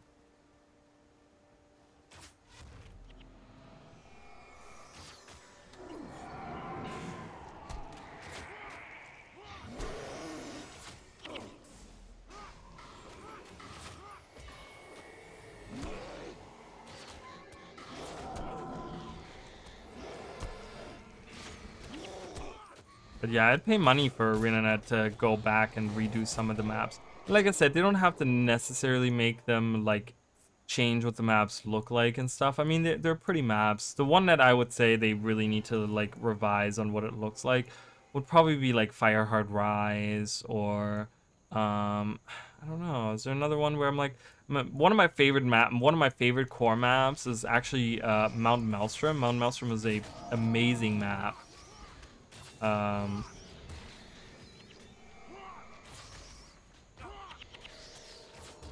But yeah, I don't know. I think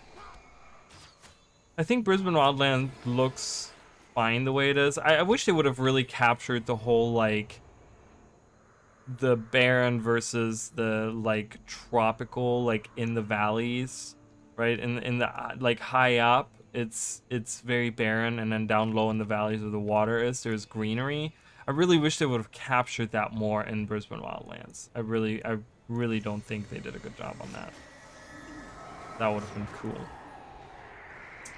Alright, let's kill the Henge Guardian. Aww.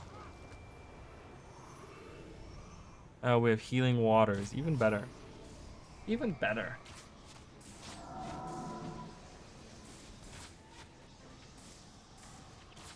Even better.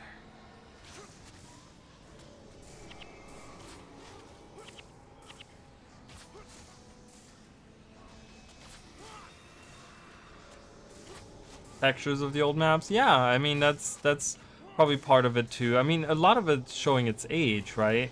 Like it was made with a old engine, and you know, it's a lot of stuff. I mean, they started working on it in 2009 or something, 2008 to 2009. They started working on this stuff, so a lot of those maps are like, you know, 12, 13, 14 years old now. Like it shows its age, you know? You didn't do the bonus, because screw the bonus. Yay, we did it!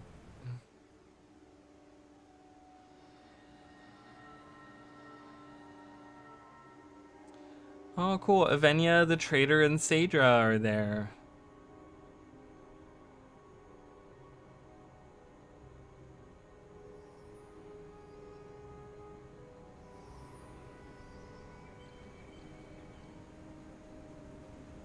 Well done. Thank you. Now we have a safe place from which to strike back at the White Mantle. Today, the tides have been turned. Come on. The old Druid temple should be just over the waterfall. It's time to take a look at our new home. New home that'll last for 3.5 seconds, you mean? Just as soon as you get betrayed. The chapter now lies open for Tyria.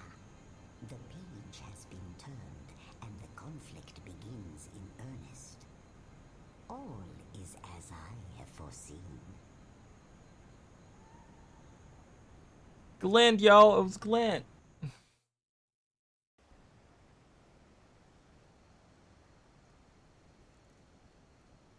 Yeah, so we have actually been doing a lot of the... I guess we could be reading some of these. After arriving safely in Lion's Arch, I was sent to Delesio Seaboard to report to the White Mantle. The undead in that area had been overwhelming local villagers, but I managed to assist in the rescue of Hakewood, a small village on the southern coast of Kryta. Fun fact for you guys, Hakewood was actually name of Lion's Arch before, during early development or whatever, and they changed it. A small village on the southern coast of Kryta.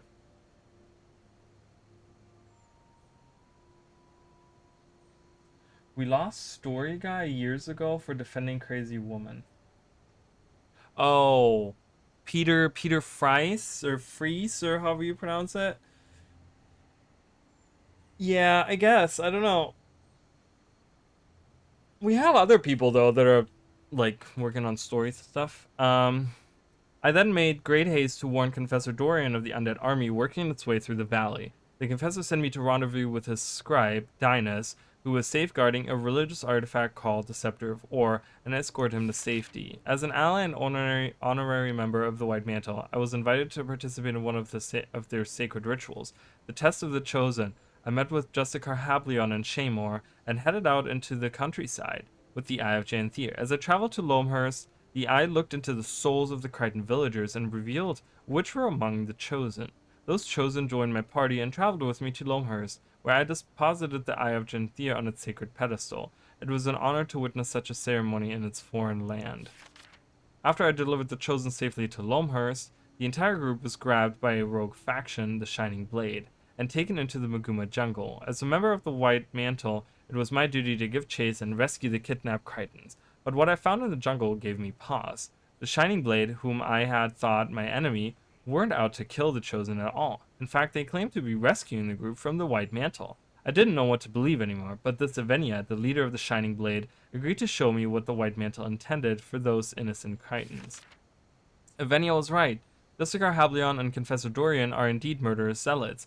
I was taken deeper into the jungle to witness a ceremony that the Chosen were destined to take part in after being selected by the Eye of Janthier. They were taken to the Bloodstone, a massive stone relic of the god's might, where Hablion presided over a savage ritual sacrifice to their heathen gods, the Unseen Ones. I could not intervene in time, but confronted the scoundrel with righteous fury after his murderous ritual. Hablion sent his underlings in to wage his battle, but I fought through these minions, and once I stood in front of Hablion, I showed him no mercy. Furious over the death of Hablion and the disruption of his devious ritual, Dorian sent the White Mantle on a rampage to exterminate every pocket of Shining Blade resistance in the jungle. I fled with my new comrades into the lands of the Forgotten Druids in a desperate attempt to fall back and regroup. We searched for a way into the Henge of Denravi, where mystics gathered before their recent unexplained disappearance.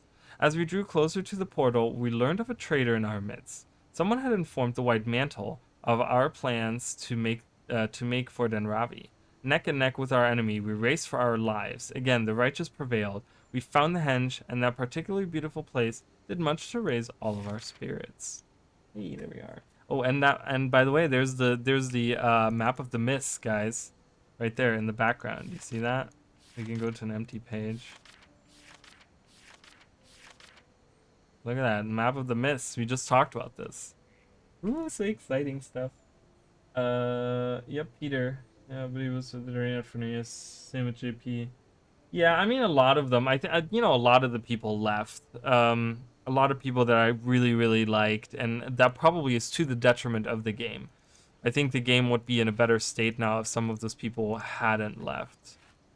I'm just gonna break these things down. I don't care. Just to get some more crafting materials. Always nice to have crafting materials. I mean, I could do the weapons as well, but I just want to sell those, honestly. All right, shadows. So here we are. Look, guys, it's the Henge of Denravi. So beautiful. It's Carlotta, the spider. She's cute. Ooh, we have a skills person. How can I help? Caution you to take care while you're in. I will be watching you. Okay. You honor me. Look at some of the skills that we have. Bestial. The enemy companion attempts a bestial pounds that deals. If the attack strikes a foe who's casting a spell, that foe is knocked down. That's actually pretty nice. I do like Melander's assault. I need more energy is the issue. So I'm gonna lean towards going away from marksmanship and going towards expertise at some point. Just because I want to do bestial stuff. That's why I bring it on. We lost some ego. Yeah, I just, the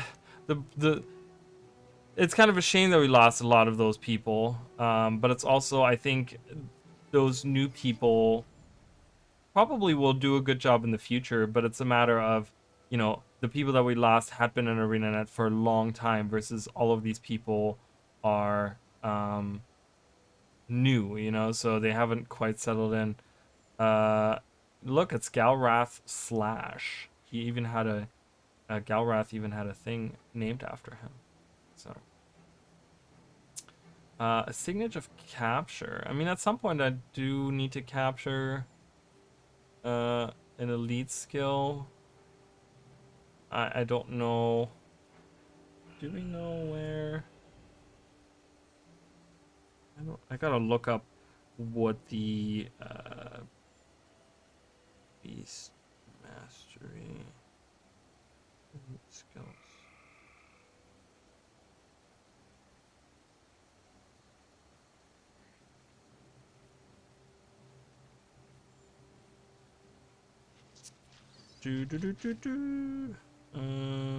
This is factions, so I'm not gonna get that.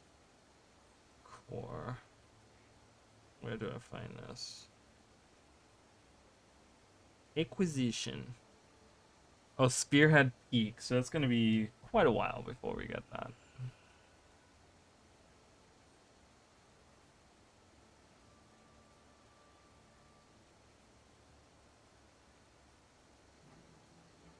Well, the problem was, I think from what I understood, and I don't know how correct this was, I feel like probably a lot of it was just kind of, wait a minute, I think I'm gonna get bestial pounds and get rid of this. So then that way I don't need any marksmanship. I can get rid of that completely. And maybe put some into...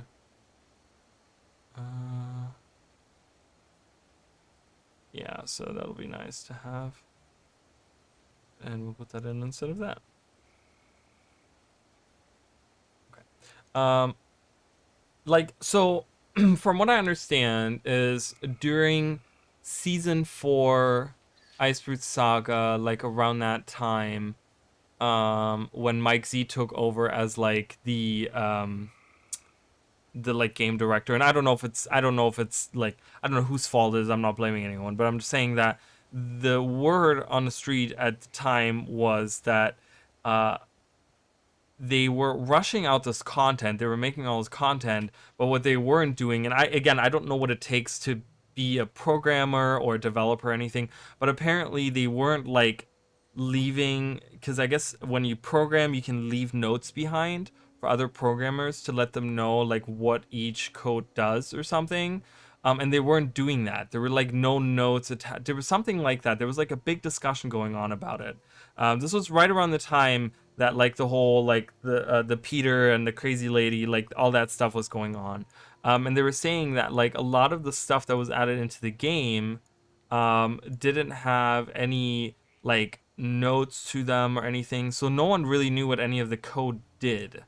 And it just created, because they were already dealing with a lot of spaghetti code, and it was just increasingly difficult for them to make like the content, because they had like all this like code that they didn't know what it did and stuff, and it just made everything harder. So I think that was one of the things where they talked, one of the recent blog posts before the Secrets of the Obscure announcement, they talked about how they have been looking at fixing up the code and stuff. And I think that is probably done.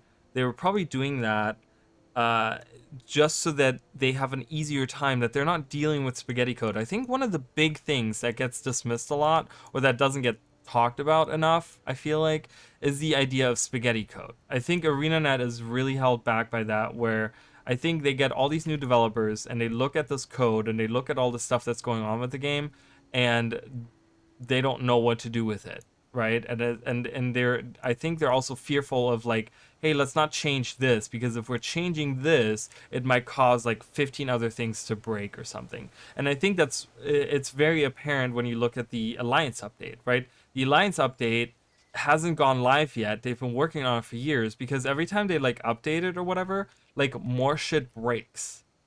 And like you get these weird bugs and these weird things happen and yada yada yada. And I think it's really like to the point where they're like, they've had enough and they want to look at this code and they want to make sure that it's, I hope at least that's what they meant with that in the post that they had a while back, but that they look at the code and they kind of figure it all out and they sort it all out and they kind of like untangle some of the spaghetti code. And they probably won't be able to go, I mean, it's like, you know, it's been so many years now that it's been going on, that probably won't be able to get through all of it. But I think that's where probably a big portion of the development cost is going to right now, is like, that's what I'm hoping, at least. I don't know, it's just hopium, but that a lot of it is going towards that, I hope.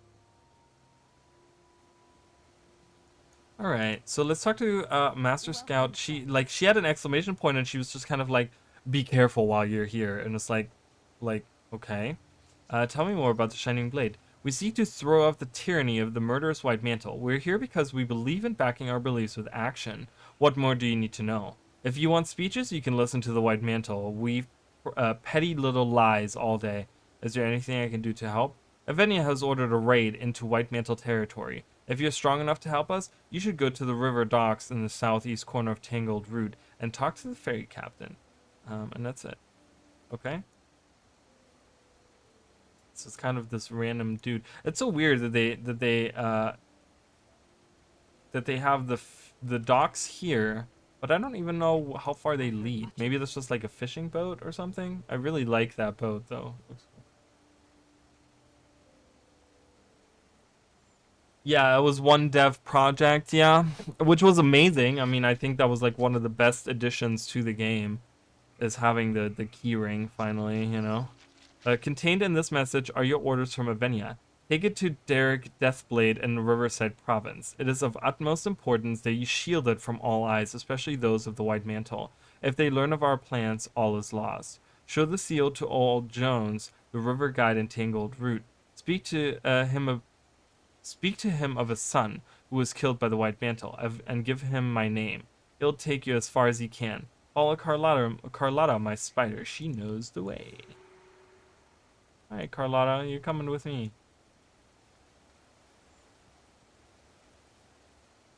You're coming with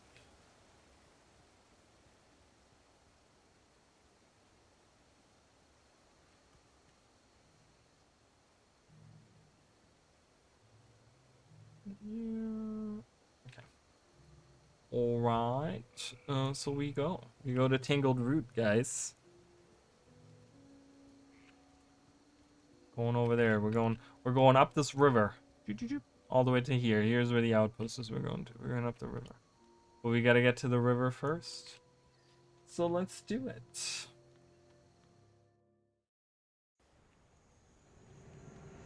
There she is. Marking web. Making web? Marking web. I guess it's like another one of those items that you can collect. But she marks the way. I don't think we need to follow her, though. Can we read these orders? Can we... We can't read those. Okay. Oh god. Hello.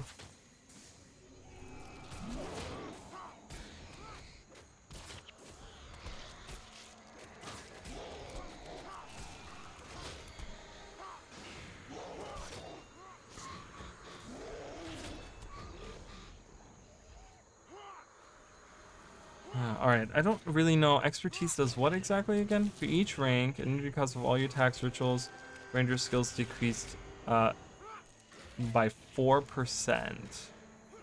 So 8% is what they're lowered right now. I want to have that super high. Like, getting super high expertise and then beast mastery, that would be really cool. I love Tangle Root. It's a cool little place. So that is the river that leads this way. Is it? Oh, hello.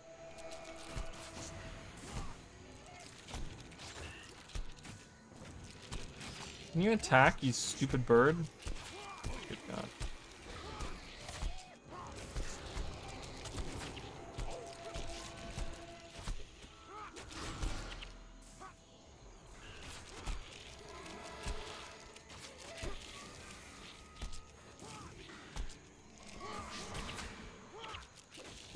Look at that.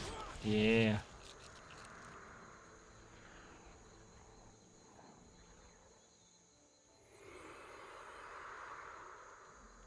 Ooh, look. The atmosphere changes. Yeah, I don't know where that river goes. It doesn't connect to the other one because that's a different river. I'm pretty sure it is, at least. I don't need to follow the spider. I know where I'm going. Hello.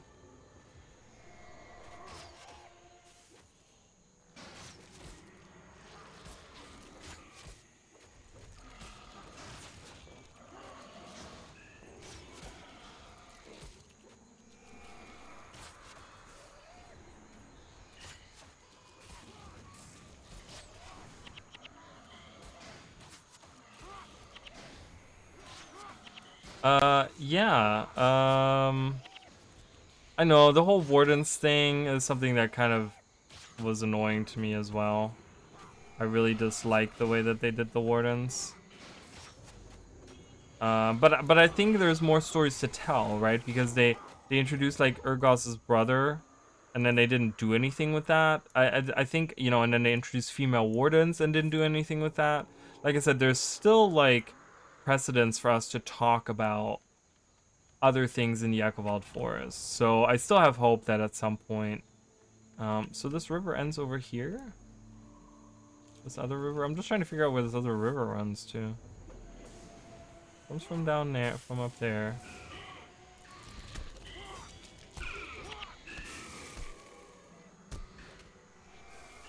Kill him. Oh, rubber banding. Jesus, haven't done that in a while. Holy crap.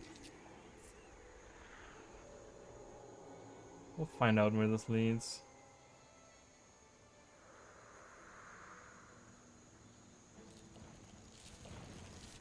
Does it just end down here? Oh yeah, I think it just like flows down here.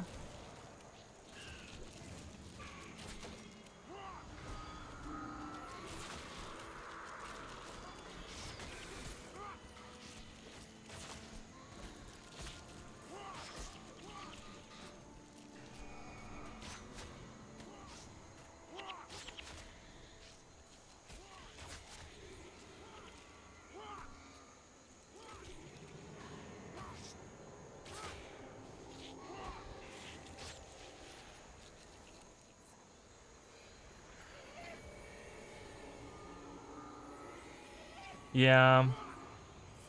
I'm not a fan of Untamed as is. It just kind of felt like ArenaNet didn't know what they wanted to do with the Ranger. It feels really like, to me, I don't understand Untamed. It's the one elite specialization that I can truly say, like, I don't fucking get it. Like, I don't get it.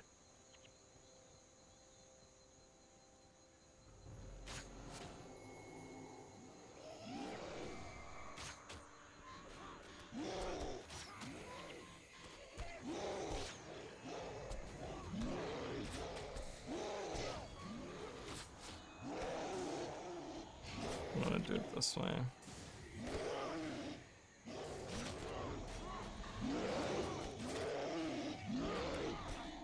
Where are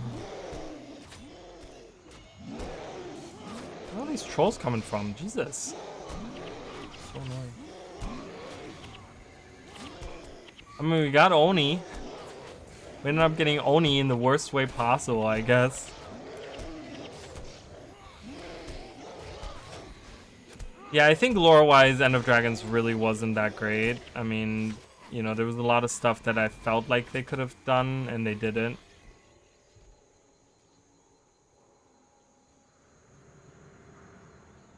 Yeah, here we are, so...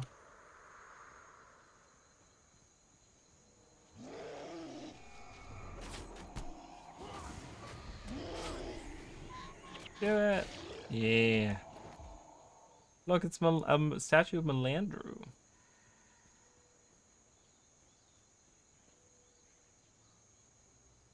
So this is, we read this. Remember we read this early on. It was a story about the people that turn into trees.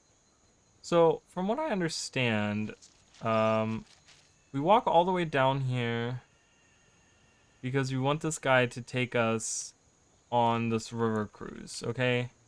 But after researching, we could have taken a boat from Henge of Dinravi all the way down this river to here, and then taken a boat. I don't know why we had to walk. It's kind of dumb. Seems kind of stupid. All right, this is the really cool part here. I really love this, where they talk. I did a did you know about that? This is the river, guys. This is the dark river that they talked about, and this is the guy that talks about the just I don't know, just it is her sigil. Yes, yes. Oh my. What is it, old man? I have been a guide on the Dark River for many, many years. I know it back and forth like the tracks of time on my very face. You must know this letter may carry you to your death. The passage we must take is perilous at best. The Dark River? Its real name is Ullen River, but those of us who know it best never call it that. It's the Dark River to us. Dark as an absence of light. Yes, but that's only part of it. A shadow lies over that region, and it is cast by something unseen. I suppose you could unseen. I suppose you could say. Let's change the subject. I hear you had a son. I did. Yes, Edgar was his name. A good, smart lad. A little too good for his own good. At times, he ran afoul of bandits. I understand the bands were a white mantle. Do you? And who gave you to understand? So Shadow did. Shadow, eh? Well, it's true. Edgar was one of us. One to speak his mind. I say he was smart, but sometimes his tongue got ahead of his brain, if you know what I mean. Those zealots murdered him in cold blood for saying out loud what we've all been thinking. White Mantle are no friends of mine either. I believe that to be true. Shadow wouldn't trust you without a good reason, and you carry Avenia's commands. I'll take you to the outskirts of Riverside Province. Let me know when you're ready. We can leave any time.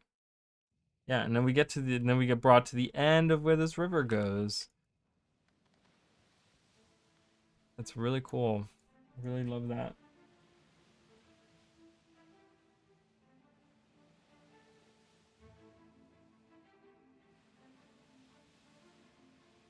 Yeah, I know. There was a lot of stuff like that. We talked about that yesterday where, you know, I guess things changed. I love the little island right here. It's the palm trees. But yeah, so that was the Dark River. Which means absolutely nothing in Guild Wars 2. I wish we would have seen like a cool animation of us going down the river. Alright, Dark Lord Kitten. Riverside Province. There's the warrior that we need to talk to. Derek. Ooh, we get a view of... This is where we're going, guys. That's where the mission starts, right down here at this camp. I'm gonna be down there. Alright. Thank Balthazar, you have done a great deed in delivering this message. The White Mantle underestimate the power of many people working together toward a common cause. We shall overcome. Alright, cool, thanks. We have had our taste of victory in this suite. The momentum has shifted to our side. The Shining Blade will prevail. What more do you need to know? What's our next move? The time has come to move on the White Mantle. Too long have they tormented and oppressed the citizens of Kryta. Too long have they waited in their towers, worshipping their unseen gods, forcing us to play along with their elaborate ruse. They come into our villages and take our children and our brothers, our friends, claiming that we were trained in the arcane arts. But but we're not stupid. We know what they do to those who they take. What do they do? Well, we already talked about that, right? They murder them in the jungle, blah blah blah. You've seen it with your own eyes. What must I do? We haven't had the opportunity. Now that we have a safe base of operations in Denravi, we can finally turn to the offensive. Give them back some of the stuff. Okay, gather a group of trusted allies, head up the path toward the Temple of the Unseen, and steal the Scepter of Ore. We have a man inside the temple, a Shining Blade agent in disguise as a White Mantle scribe. Once you get past the watchtowers, make your way into the temple itself and steal the scepter. You've met your contact before. His name is Dynas, and he'll make sure you get what you've come for. Okay, I'll do it. Good luck, we're counting on you. Cool. Do we want to see the Wizard's Tower from the Strand? Do we want to go the other way? I think I'm going to venture out. I'm not going to do this mission. We've been doing a lot of missions. So let's venture out and see. Let's see some these are some of my favorite areas out here of Kryta. So remote, so far away. I love it. Not much out there. Kind of a waste of maps, honestly. They could have done a bunch of stuff with it. Oh, I didn't have anyone in my party. I'm like, what is happening? I thought they were still in my party, but I guess not. I guess not. Alright.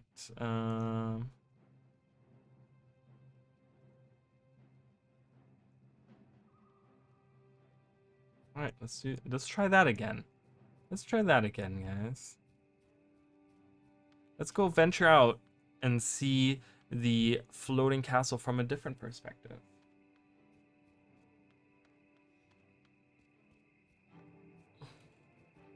Da, da, da, da.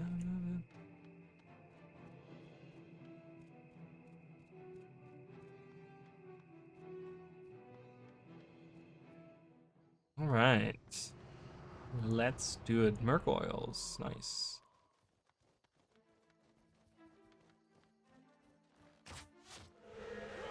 Maybe we'll level up just venturing around here as well. I don't know if there's any quests around either.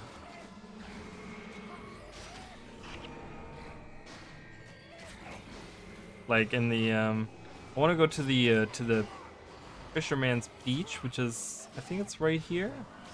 Is it right here? I think it's right here. Whatever that's called. That little outpost out there. That's our goal. That's where we're going.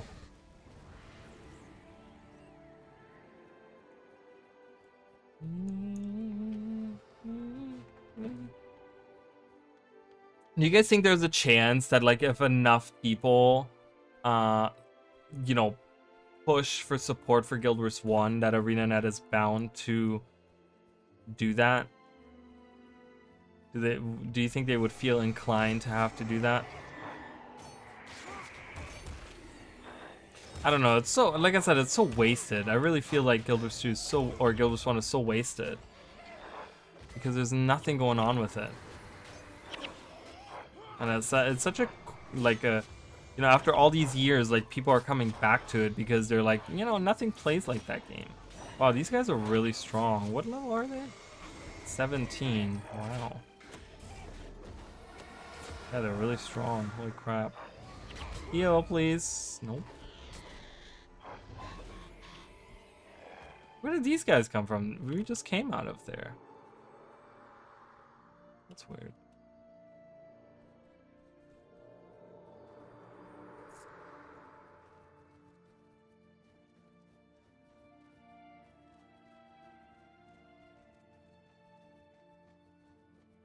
Are they like following me? What's happening? It's kind of creepy. I'm just watching that group come like up behind me. It's weird.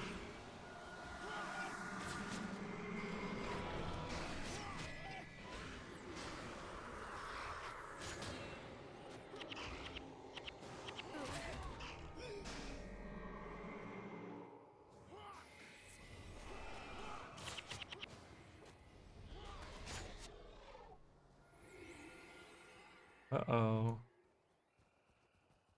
Big group of them here.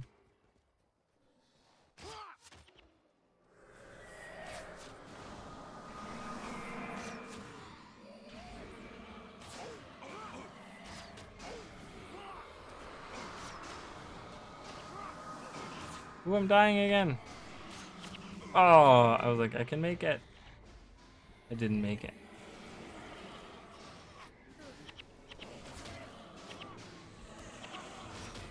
Stupid henchman. Maybe I should move this around and have it this way. Great, our healer just died. Someone revive her, please. What are you? Is no one gonna revive her? Alright, fine.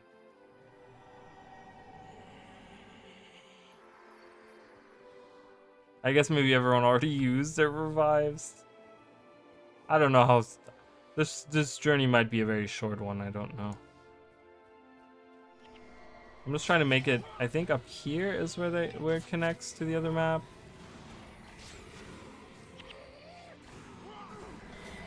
If I could make it to like another resurrection shrine, that would be nice too.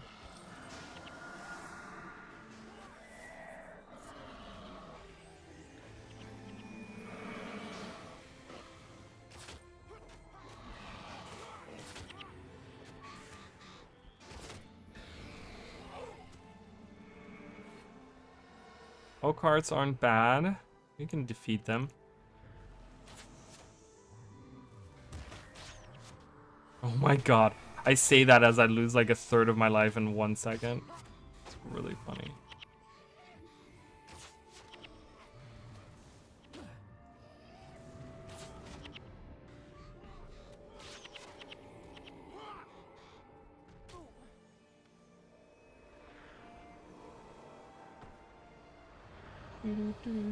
I missed the weird enemies that Guild Wars 1. Yeah, there's, I mean, there's so many really cool and unique enemies in Guild Wars 1. It's so awesome. I love that. There's so many different types of enemies out there. It's really cool. I really like that a lot.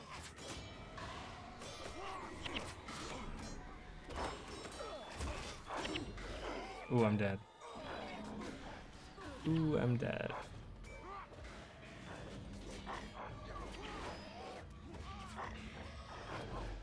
Oh, because we're getting attacked by Tengu. I was like, why are we dying so fast? Oh my god.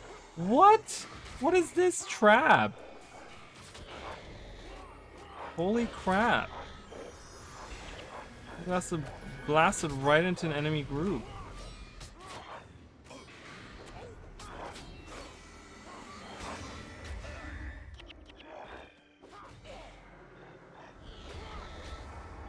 Wow. Yeah, there's a lot of really cool different enemies out that attack. You can attack. Oh no, he's dead. What? That Guildress one had, which is just awesome. You know, I talked about the Thorn Stalkers earlier. Like, those are really cool. The life pods that pop up, those are really cool. Murgoyles, there's a lot of really cool. Is my mouse supposed to be the like that? See, that was weird. Did you guys see that? I was like, my cursor was like the little hand right here, the little hand that you get. I was like, my Mercer was that my Mercer, my Matt Mercer. My cursor was like that. It was weird.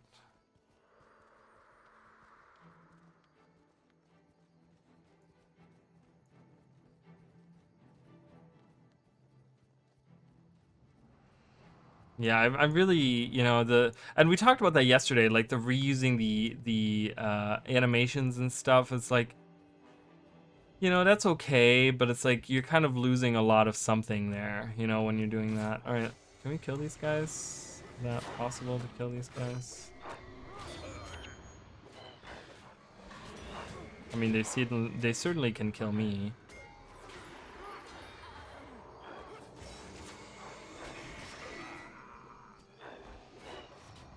Kill this guy. Do it. Yeah, come on. 9 damage, that's it. Oh boy. We're not doing good, but that's okay. We're just having a good time. Can I summon him again? Oh no. Okay, I still have the sickness. I didn't even see that. Still have the sickness. Yeti? Yeah, that was a good one too. Yeah, there was a lot of really like I said, the jungle trolls looked way different. There was a lot of like enemies that just like were very different.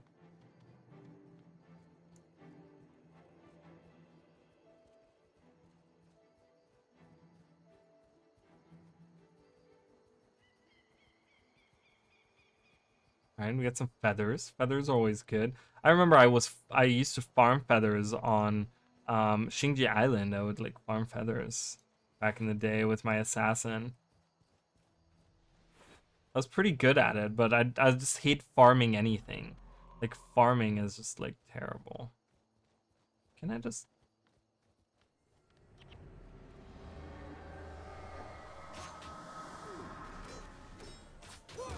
Oh, I'm gonna die.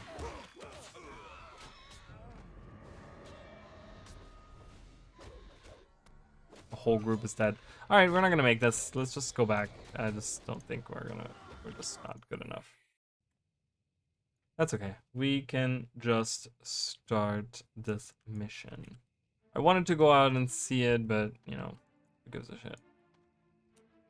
Let's do it! Alright, yeah, so we were up where earlier?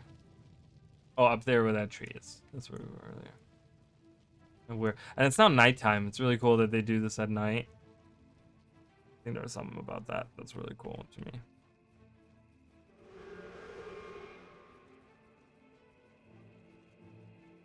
Alright. Confessor Dorian himself is coming to inspect the... But it's so weird because the last cinematic that we saw, Dorian was at this temple. He was here. Because that was happening at this temple. So it's kind of like he was here, though. How is he... Yeah, he's already seen it? Oh, maybe that's what they were just saying. I should have paid attention to that conversation.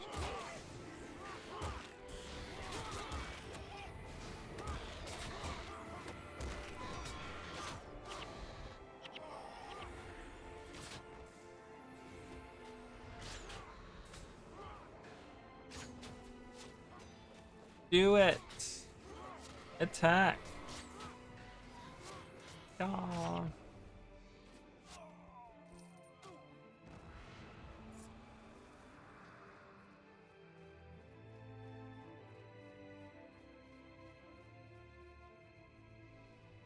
God, I don't want to deal with that guy, but he's like so tantalizing clothes. I'm like, You gonna bring us friends or what?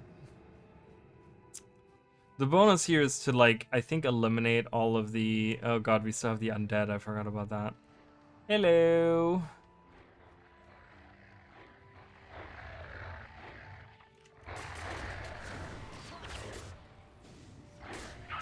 That's right. The undead don't have flesh, so I can't poison them. The interactions like that were always really cool. Like I said earlier, like holy damage against undead is like twice as strong. So when you went to somewhere where there were undead and you would take like a smiting monk with you, they were so powerful, right? You could have like, or you know, smiting spells or whatever. It's like I love that. It's there's something very like old school RPG about that type of stuff. Can I go around this way? Oh, I can. Cool. Like, I don't really care about doing the bonus. Where's this group going? Oh, what's happening here? Okay. Yep. You can all walk right over there. We're just gonna go right over here. Bye. There it is, guys. The Temple of the Unseen. Which in Guild Wars 2, they really fucked that area up. They really fucked that area up. It looks nothing like it. It looks absolutely nothing like it. It's really bad. And it was I remember it was one of the first things that I went to when I was playing the the Sylvari beta. Oh my god, the first thing that I was like, man, I want to see the Temple of the Unseen. And I remember like I was playing Sylvari down here in the Grove, and I was like going north, and I'm like, I want to go to the temple, and then it turned out to be like, not at all. So it looks nothing like it, and there's Skrit hanging out. I'm like, well, this is just kind of dumb. Driders. We could see those though, right? If we're going like into the mists, or if we're going to something like a Realm of Torment or something like that, like the Demon Realm, we could definitely see Driders come back as an enemy type. I'm just gonna go yeah, I guess. I mean, I know there's Corbin there, but I think we can make it. I think we... Oh, okay, well, never mind. They have just called the whole group here, and they have so many healers. It is beyond insane.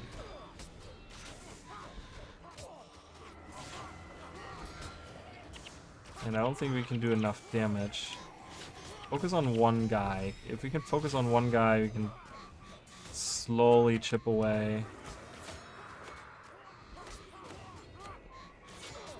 One, another one.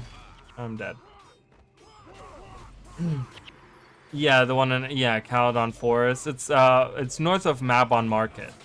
It's like where the rock stuff is, where the heart there's the researcher, and he deals with the like Skrit or whatever. He studies the Skrit. And it, like, you can't even tell that that's what it was supposed to be. Like, it just looks completely different, and it kind of sucks. I really hated that part. I was very upset about that. I was like, well, this looks nothing like it. I'm very sad. I will avenge you. Watch yourself. I'm gonna heal Dodo. It's because we have two... Okay, our healer is getting... We need to...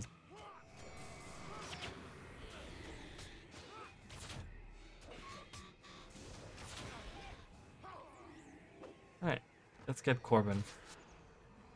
What?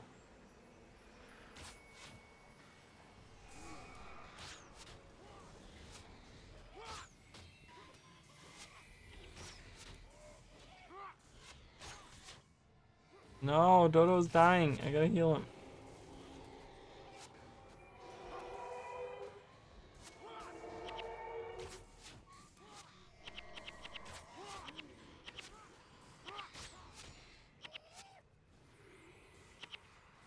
Oh boy. It's like having 3 healers around is just like really bad.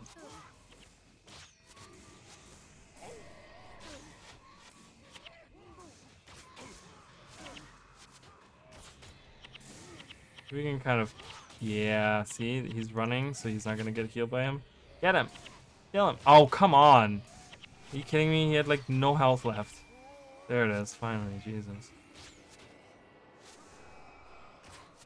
I feel this was missing a bit. Weird insectoid creatures. Guild Wars 1 was full of them. Yeah, I agree with that. Like, I've been, you know, like I said, I've been playing a lot of... Can we attack these guys?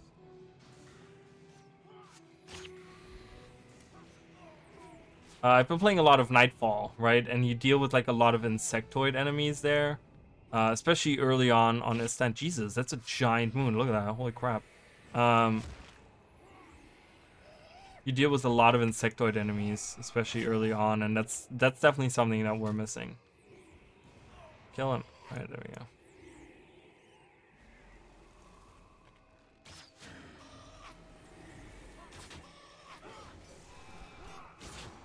It said on Instagram, but everything connected to them except turtles. We don't see their whole ships and JC. Oh, there's a lot of those things out there. I mean, it's not just the Luxons, you know. It's a lot of the things that, you know, this is how it happens. I mean, it makes sense in the story that they have woven, right? Where like the purists, like the Ministry of Purity, like eradicated, like all these outside things, you know? So over 250 years, a lot of things can change.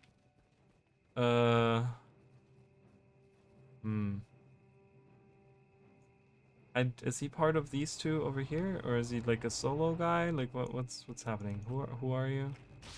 Are you by yourself? Oh, he's by himself. Oh, you just fell victim to me. We can get by this. Oh, okay. Back.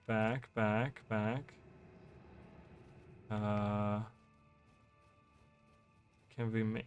Oh, God. Oh, they split up at just the wrong time. Are you kidding me right now? Holy crap. We're so gonna die. That is not good at all. Oh, boy.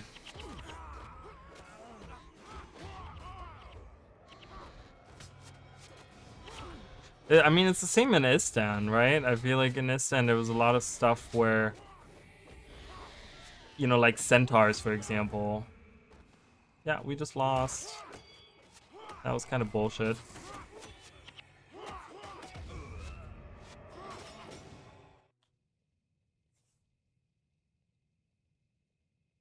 Canthans that stick to the Luxon heritage. Well, my idea, like when you like the idea that I had was, you know, if we're gonna get a mini expansion, in that region of the world, or you know, in somewhere in Canthan, we deal with the purists or whatever, right? That's probably what we would be dealing with in a mini expansion, is like the purists that are hanging out on Xingji Island and stuff.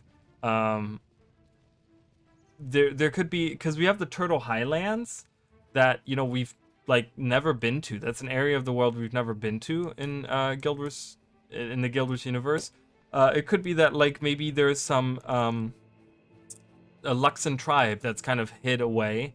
Like they don't live on the Jade Sea anymore, but there's still the Luxons that have like, you know, they're like, we're not seafaring people, but we're still like the ritualistic nomadic people, but we're just hiding out in the mountains above the Jade Sea, just because of, you know, first it was the Ministry of Purity, and then like, you know, other things happened, and you know, now we have Outlanders back in the world, and we just like, we just want to stay away from all of that, and they hid away. But you know, we're like, hey, no, we want you to be part of the world, and we go there, like kind of like the Omakon, you know, like a Luxon tribe, like the Omakon, hanging out in the Turtle Highlands. Like I would love to see that.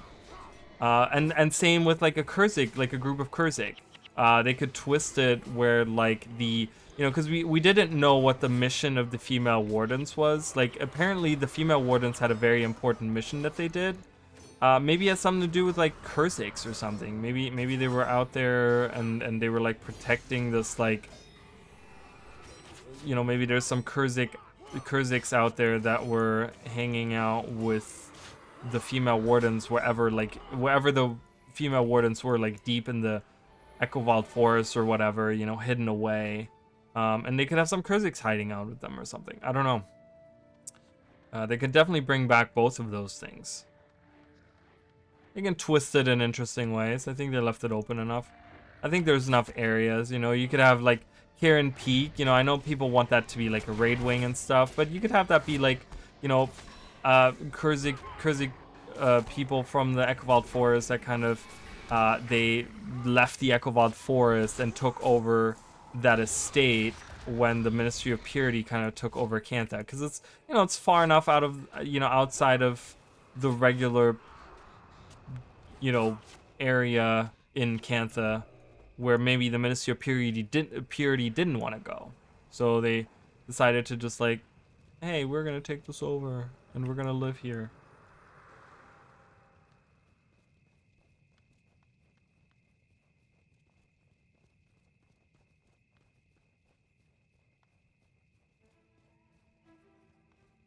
Okay. Call them. Can you call them? I need to get. Did that just turn on? I don't know. Is he gonna call them or not? Oh, there it is. Alarm, alarm. Alright, sneak by.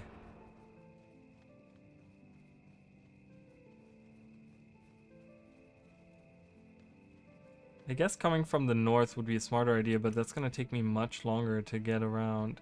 Like taking the northern path around to get in there? And I'd still probably have to deal with that tower. Or maybe not, because I can go up this way. I can go back there. Yeah, I guess I'm gonna go north.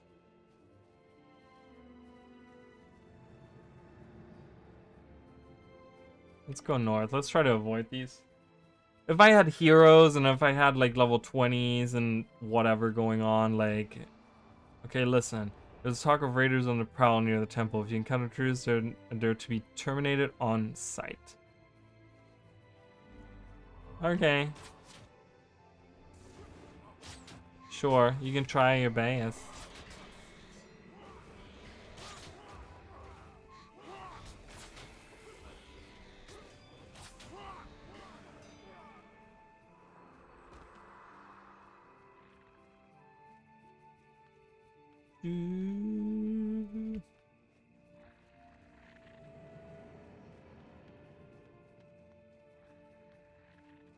Hello, we got some undead here.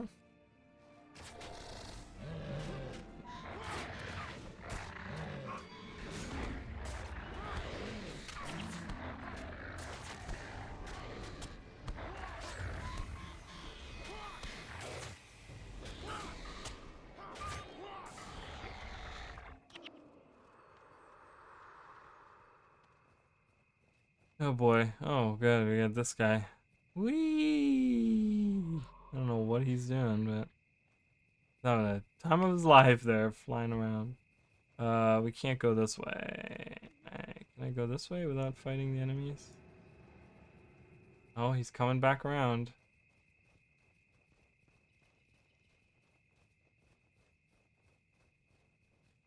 Oh, hello, Damus the Malignant.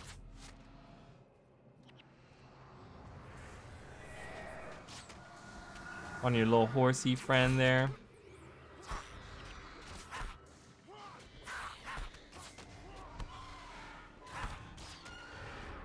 Nice. Decayed or emblem. See, that's what I'm saying. Like, they're clearly Orions, right? These undead. So that's why we see horse skeletons, because the original humans that came to Or had horses. And they just all died. Alright, there's this damned cleric. Kill that guy. So annoying. Flying around like a crazy person. That's my own headcanon, at least, for that. Yeah. Check their eyes out. Whoa, 82, nice. Oh, they were using Frenzy, that's why.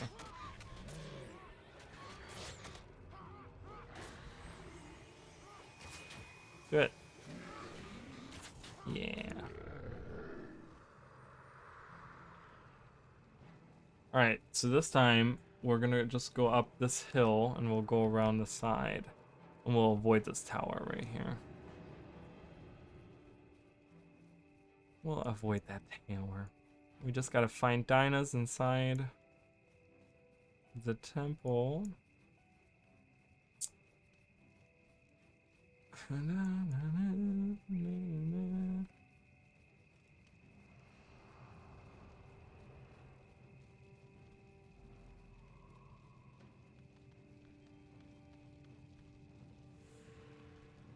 Okay.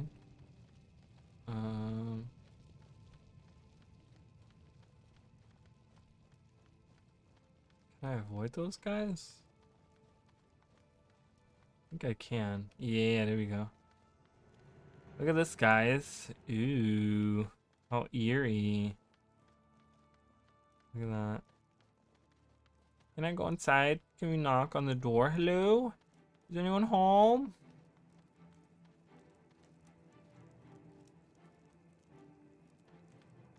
I guess no one's home.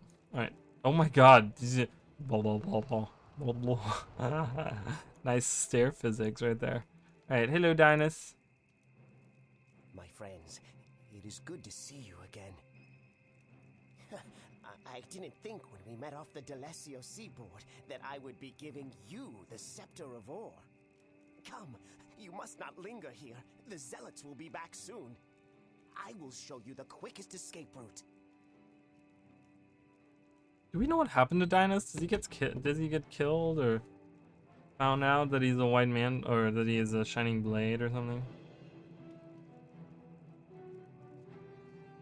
To the east is a bridge that will take you over the Ullin River to safety.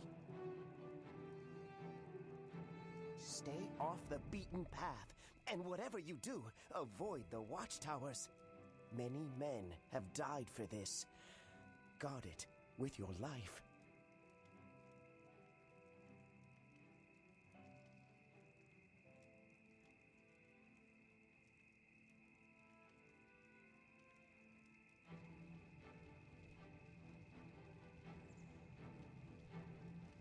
The Scepter of Ore! It's been stolen! The thieves are heading east toward the Ulan River. They won't get far.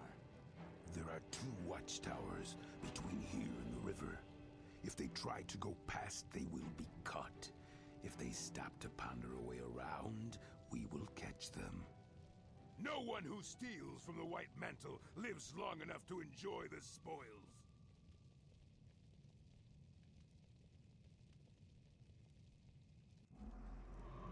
Yeah, okay, you've already sent that. Alright, Dinus, good luck. See ya. They're coming after me, so I gotta go. Look at this, guys. We have a very powerful artifact with us. How would people feel about having a legendary staff that's like the Scepter of War? You know how like the Shining Blade was a legendary sword? Having the Scepter of War as like a legendary staff? I think that would be kind of cool. Or at least having that as a staff skin. I would love to have that as a staff skin in Guild Wars 2. I think that would be kind of cool. Been wanting to replay this for ages, but I'm too lazy. Well, I mean, I don't know. Like, if you really wanted it, you wouldn't be lazy about it, you know what I mean? But hey, that's why you can watch other people play through it. There's still a lot of content creators on YouTube that make like Guild Wars 1 content, so there's still plenty of stuff you can watch. Alright, let's get Zeke Lament. Get him! Bam. Dead.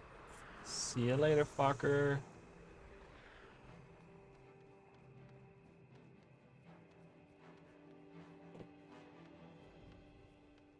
But Guild Wars 1 is always fun. It's super relaxing though. It's one of those games that you can just like kind of like chill out and listen to music and just kind of hang out. It's not a high intensity unless you're doing something like Underworld or like hard mode like Vanquishing or something. Like it's not very high intensity on a lot of that stuff, you know?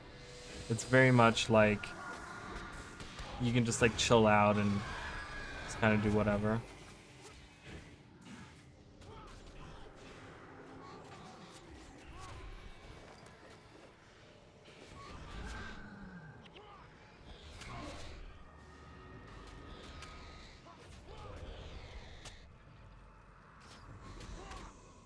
Do it, Dodo.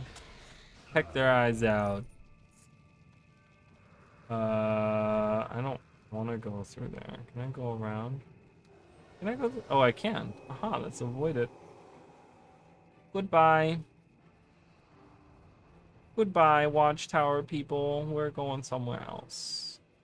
Oh god, they're coming for me, you see? Uh-oh. There's hill giants.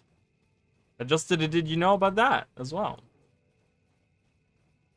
There was some Guilders 1 content there. We're almost there. Just have one watchtower to get through. There's a second one here. Or a third one there. Where am I going? I think I'm going this way. I think I'm going up here. Is that where I'm going? I don't know. Somewhere over here. Oh god. Yep, that bridge over there. Go! Run! Brahma the Callous. Oh. Oh. I didn't even realize the other tower was directly there. Uh-oh. Uh-oh. Uh-oh. Run, run, run, run, run, run, run before they explode outward like they did earlier. Okay.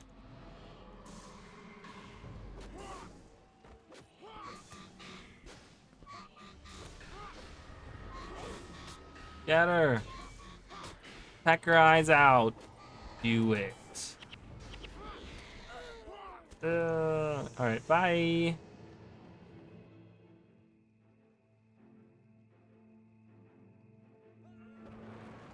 And we cut the bridge.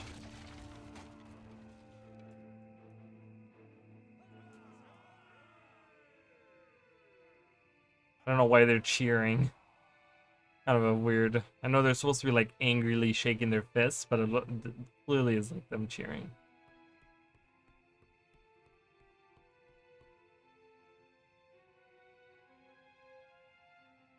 Oh, the Scepter of Ore.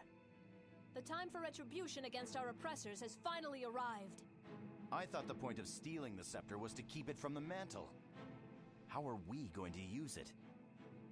We can't, but Vizier Kilbron can. I negotiated a treaty with the former advisor to the King of Ore. In exchange for the scepter, the good Vizier has agreed to aid us in our fight against the mantle. Vizier Kilbron? What can one man do for us that we can't do for ourselves? The Vizier is a very powerful mage. He can show us the path that will lead to our victory. Come now, the sun will be rising soon, and we must prepare for our journey to meet the Vizier. What news of Marcus? Marcus? Why would we have news of him? He didn't meet you outside the temple?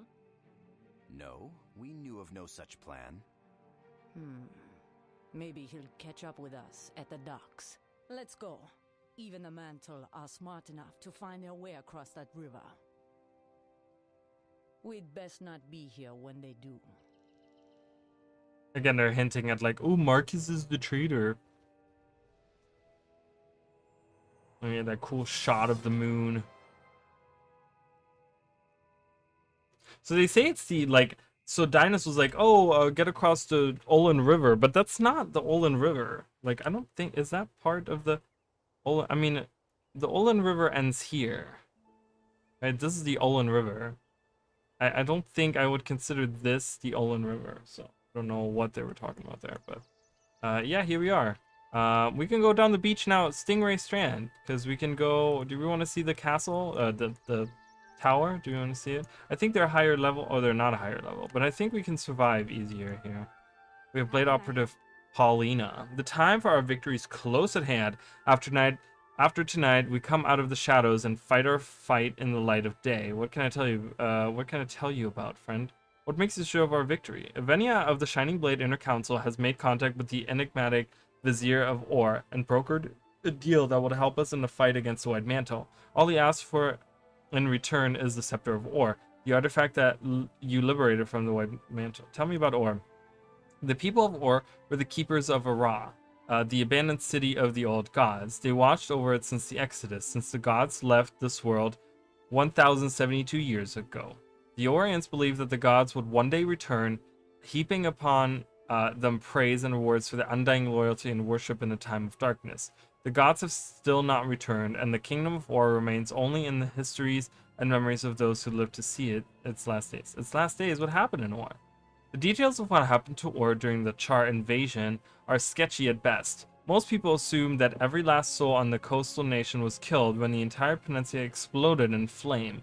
Well, that's a bit of an exaggeration. There are a few Orions who were traveling through Tyria when their home was destroyed, but beside them, there is only one man who survived, Vizier Kilbrun. Who's this Vizier? Vizier Kilbrun was the king of Or's personal advisor. He's the only reported survivor of the blast that consumed the entire nation of Or. Not only did he make it through the cataclysm, but he lives to this day. I tell you this, though, he must have some powerful magic. I can't see any other way he could have survived the cataclysm. What must I do? If you can deliver the scepter to Vizier Kilbrun, the Shining Blade will finally have the backing to go on the offensive and strike at the heart of the White Mantle. I'll take the scepter to him. Be careful. I hear Sanctum K is a very dangerous place. Yeah, so we hear a little bit of the sinking of Or, and you know, oh, how could he have survived? Well, he was the one who caused it, you dipshit. Just kidding. That's mean.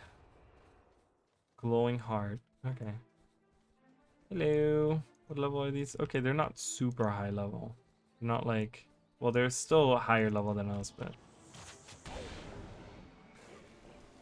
get this Drake.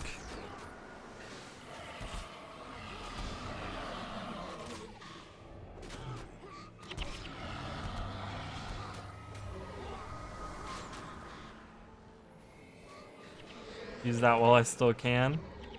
Level 15. Is at level 20. Oh, what is happening? Oh. Whoa, do you guys see that? Ooh, it's messing with my eyes. It is so weird. Every time I'm looking over this way. Is that popping up in the capture too? Oh, I'm getting like weird lag. Every time I look over to this side. Oh god. Oh, that's so weird. That's how I feel right now. We got the beach though. We can hang out at the beach. Is it still happening? In like that direction now. Okay. Must have passed whatever was causing that. I don't know, must be something in the water. Those sequaddles hanging out down there. That was weird. But there's the tower. You guys can see it.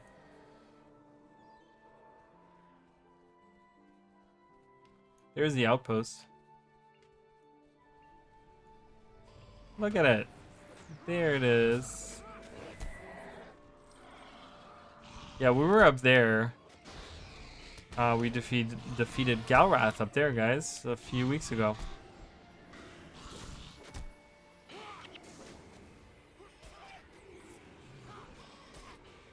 Oh boy, there's more Tengu. And Inferno M's. Inferno M's are dangerous, I'll tell you that. Did we make it to the outpost? I don't know.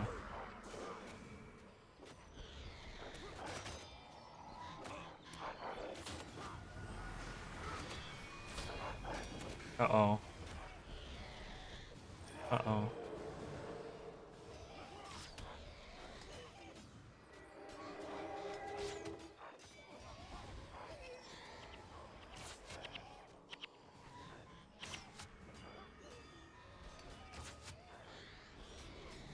No, don't die. Oh. Come up here.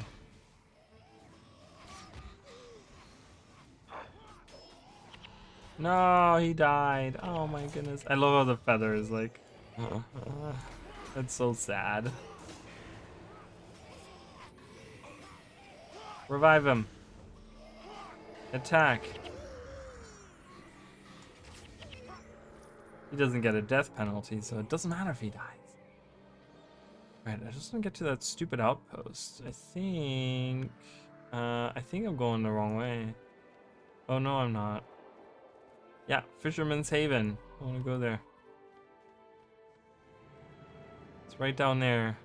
It's a cute little place. Like, I'd be like, man, I would want a vacation here. Like, not where all the monsters are, of course. Just at the Haven where there's no monsters, please. Can we continue up in these? Yeah, I think so. Would be okay. So I can't go down that way. I have to go around. I have to go like bloop.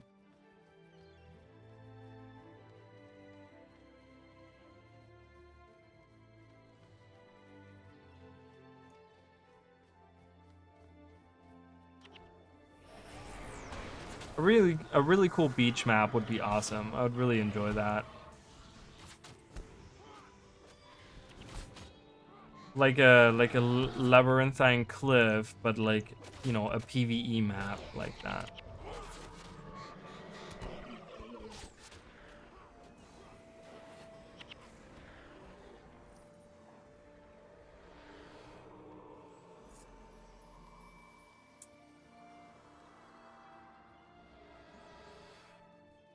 Oh, we're getting that weird lag again. It's so weird.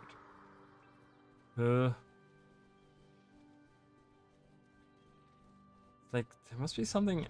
There's something. I think this has something to do with the water, maybe. Alright, I'm not stopping. I'm running. I'm running. Out of my way. Out of my way.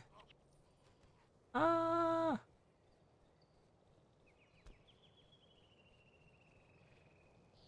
We made it. Ooh. The Lost Princess?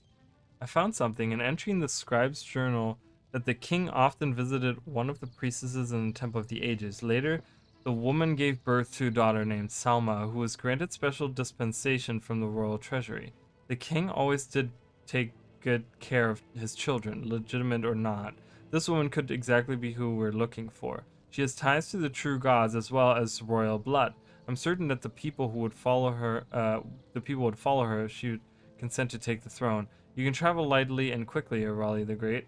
While I make preparations to mobilize the Langard, you could speak with her. So random. It's so random. We come here and they talk about like looking for Princess Selma. Like at this point, I think in the game they don't really talk about how like, you know, Selma and like all these different things. What do you collect? Gargantuan jawbones. That's so weird. What's the other quest that he has? The royal papers. With the true nature of the White Mantle revealed, it is time to restore the royal family of Kryta to power. Unfortunately, a royal family was largely destroyed during the Char invasions, and those who survived fled across the sea. The royals, however, were known for their indiscretions, and it's likely that there are few with royal blood in their veins who still live in Kryta. I had arranged for papers from the royal scribe to be brought to me, but I might examine them. Oh, okay. So we already have the next quest that's supposed to come after that. That's very funny. Brutal Strike.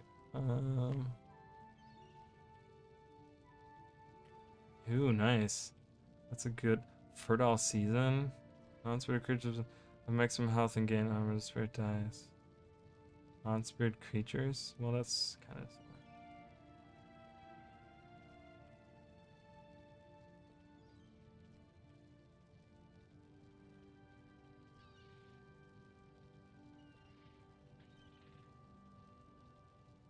I don't want to have like, yeah, maybe a shout. That would be kind of cool. I mean, something I don't necessarily just want attacks. I want things that are like cannot be blocked. Oh, that would be nice to have as well. I'm gonna change some of the stuff that I have with me. I think I'm gonna take out. No, I think I'm gonna leave that actually.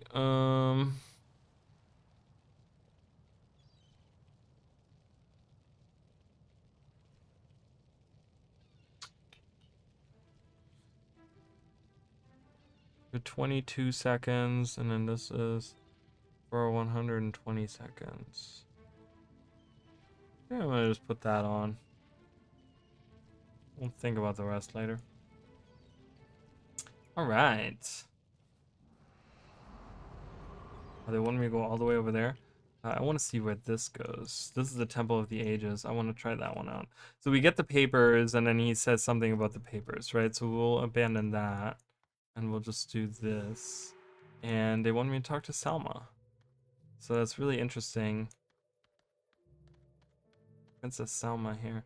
It's hard to know the lost princess. Yes, I know about my heritage. My father, the king, was always very kind to me. But when the Char attacked, he abandoned my mother and all of the people of Kryta in their hour of need. Well, and we know more details about that now, thanks to Guilders 2. Now, you want me to take his place? How can I know if I'll have the strength to lead where he did not? It's a difficult thing you ask of me, and I'm uncertain still. If I'm the only hope for the Krytan people, then I must trust in myself. Tell Watchman that I will meet with him. I will do what must be done. I love that, and that's kind of like the prelude to War in Kryta, where she like actually does take the throne at the end. You know, it's really cool that we have this like weird little. She will take the throne. This is the excellent news. I will mobilize the Lion Guard and prepare an escort for her. It'll take much work, but Kryta will be reborn. I cannot thank you enough. Why out here though? Like, why did they have the quest out here in Fisherman's Haven? Like, anywhere. Like Beetleton would have been better. I don't know. It's so weird to think about. I cannot thank you enough. If only others exhibit the same courage and honor as you, the White Mantle would have never gained control of Kryta. And we have Balanced Stance and Edge of Extinction. Oh, and then he just has that. So weird. Does she like have a quest after that? Like an escort, where are you escorting her to is also like a weird question. I don't know. Interesting. All right, let's do Sanctum K, guys. Let's get some more stuff done here. I want to sell some stuff. How about that? I'm gonna break down some stuff here. Some of these.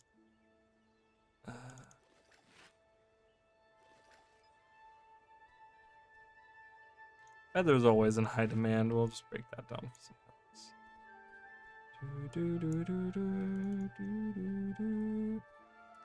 All right.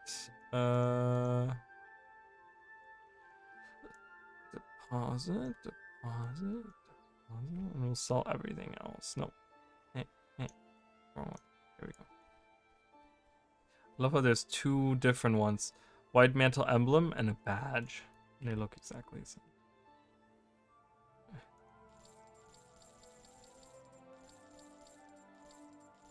Alright, coolio.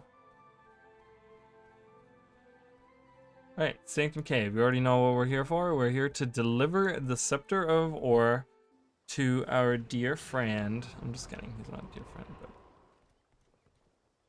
it's so weird how they take you. So they take you with that ship. They take you from the ship and pretty much sail over to the island. We're in the Dominion of Winds, guys. Deliver the scepter. All right. Head south to the old monastery. You'll find Vizier Kilbron up there. Something isn't right here. Did she say anything else? No, it's not.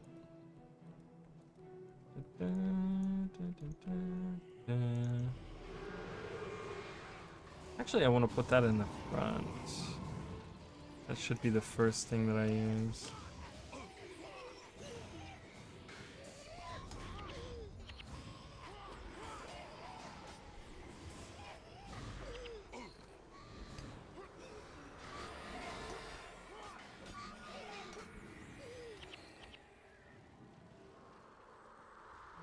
Oh, was Avenia healing us? Nice. So that is the old monastery. So they talk about how this monastery up here was actually a monastery that was used to teach monks like smiting prayers spells. I think there was even like there's even info about like it being one of the first ones or something.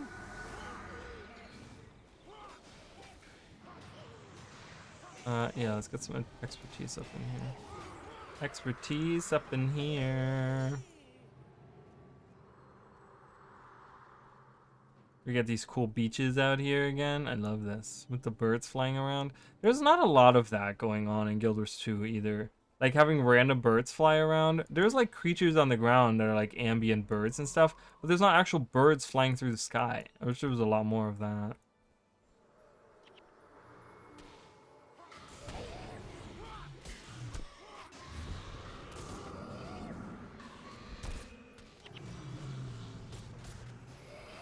Attack, you stupid bird. God, I hate that I have to carry this stupid scepter around with me. Restless Spirit. I was gonna say that's the bonus, but yeah, we're meeting.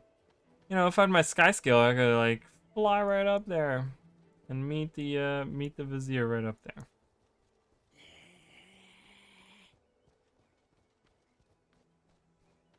Hello, Mr. Restless Spirit. I gotta find his final resting place. I forgot where that is. I don't remember where that is.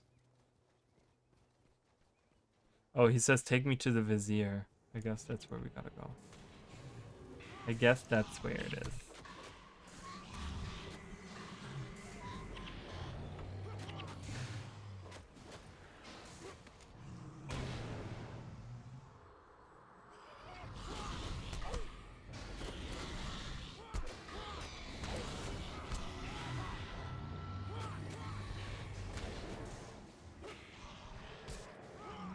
Alright, coolio. Moving on. Moving on up. Moving on up. I think I'm gonna finish this mission and then we're gonna head out for tonight.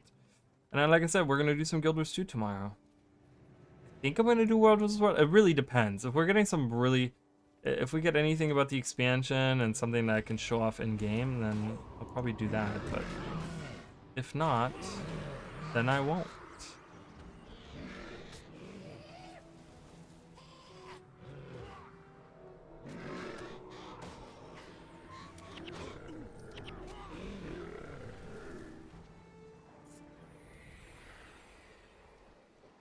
I got some undead here. Listen, I have the Scepter of War. You need to listen to me. You must listen to me.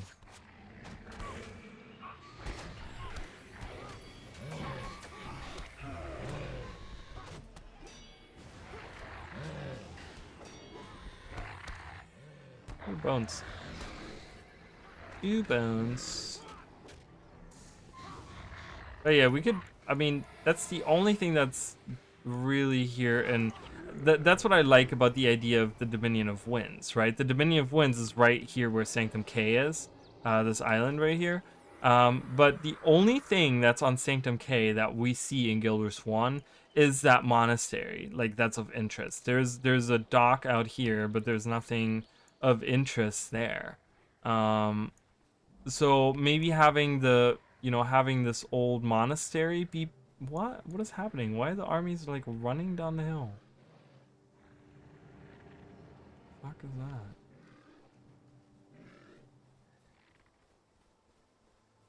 that? So that's the only thing that I would want to look for concerning Guild Wars 1 if we're ever going into the Dominion of Winds. Well, the Scepter of War just fell to the ground. What does it do again? It gives me +1 energy regeneration. That's right.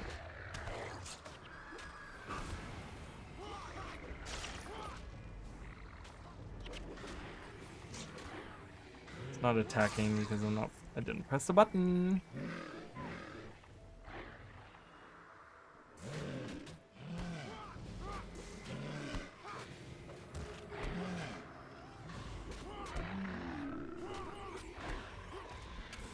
Oh my good god, that was so stupid. I was trying to get him to attack the other guy and then he died. Oh my god, where are they coming from now? What is happening? Enemies! Can't wait to get rid of the stupid scepter. They should have at least let me attack with it. Like, they should have really had some kind of staff attack animation for it. Like, it's a fucking scepter. Use it. Use it. It's a magical object of immense power. And all I'm getting out of it is a +1 energy regeneration.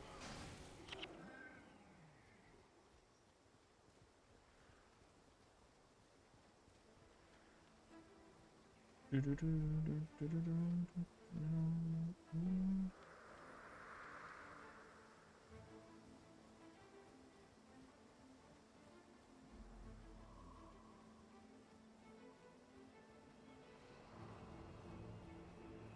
always love when my AC turns on or off or whatever. You know, my whole lights flicker in the house. Just the old electrical. I mean, it happens even in newer houses, but I'm always like, oh, what was that? And then I'm like, I know exactly what it is. I don't know why I'm even questioning it. Oh my good God. Not again.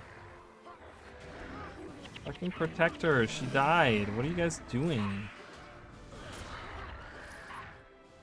Oh, it's so annoying. Attack him.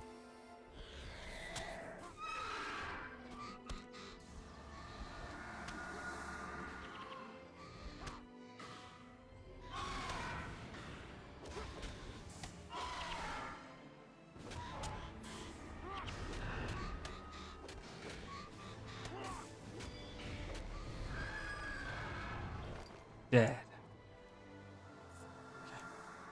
Well, that morale boost didn't really do much for me, but that's okay.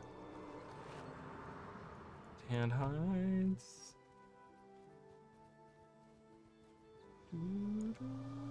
And it's also a very bland landscape. There's nothing really on Sanctum K that would be like super interesting to see again, which is cool because that means that, you know, in Guild Wars 2, they can make it anything and everything. A Tengu City.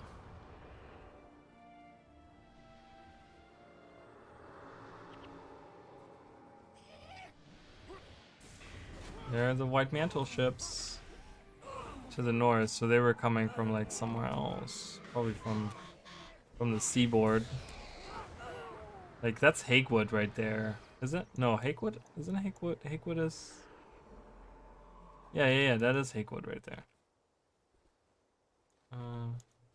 Storm artifact.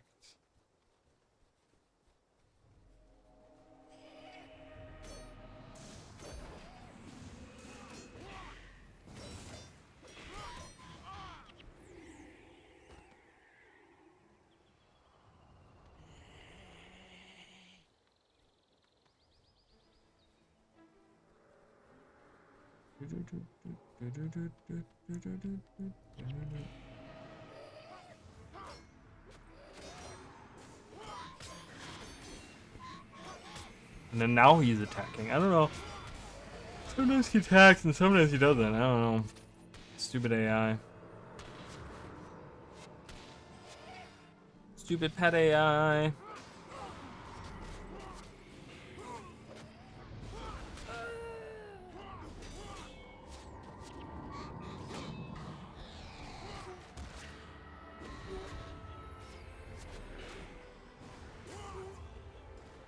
Ooh.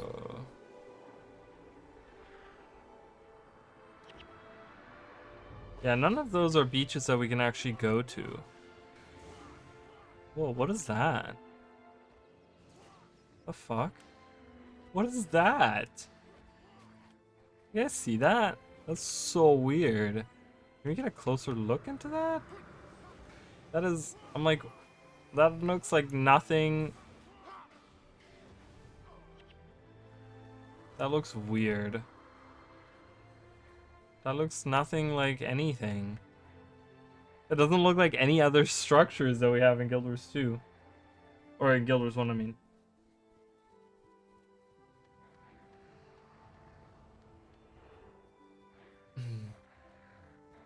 Can we, oh, guess we gotta go around this one. I think there's a way to get down to that beach, or maybe get a better view of it at least.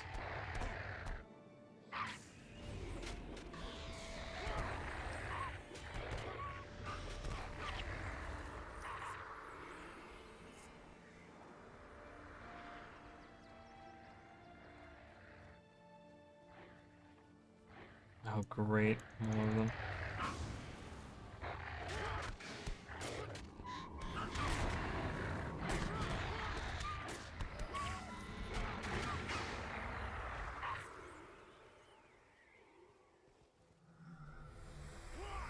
And bone dragons. Lovely. And we have poison water. Awesome sauce.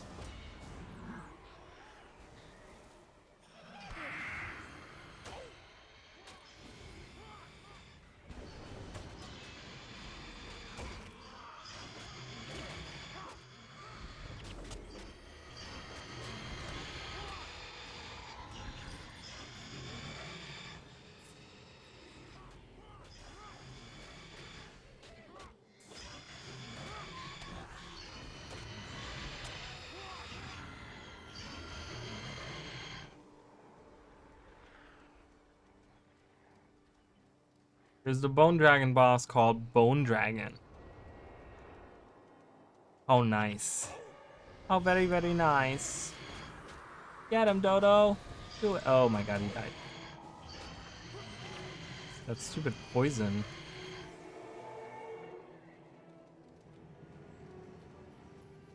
This is gonna be bad, isn't it? Right here. Alright, do it.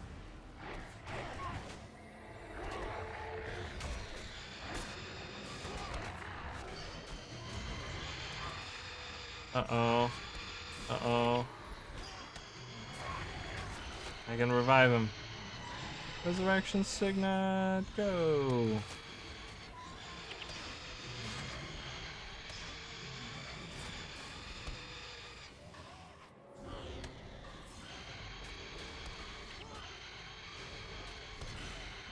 Oh my good god, so strong. Oh god, and our healer is dead. Can you guys get out of the poison? Like, just get out of the poison for a second, please. Okay, there we go.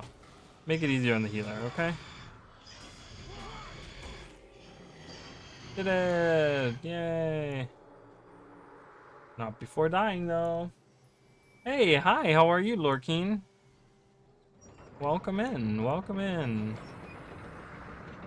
Alright, we're here at the monastery, guys. Oh, we got some hill giants.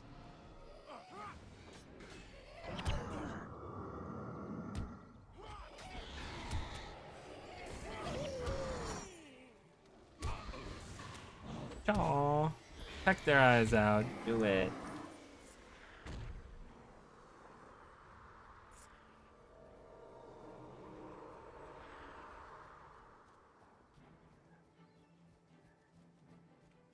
How much money do I have? Oh, 7 platinum. That's pretty good. Alright, let's kill some of these hill giants. Ow. Oh my god. I feel like I'm fighting Risen again. With those knockdowns. Probably one of the worst things about fighting Risen is stupid knockdowns.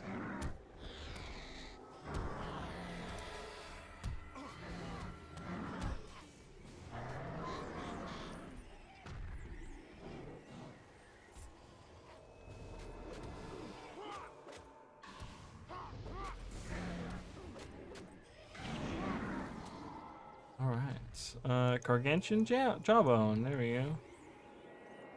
There we go.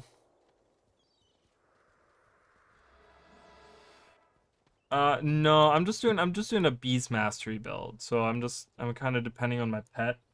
That's all I'm doing. I'm just using my pet.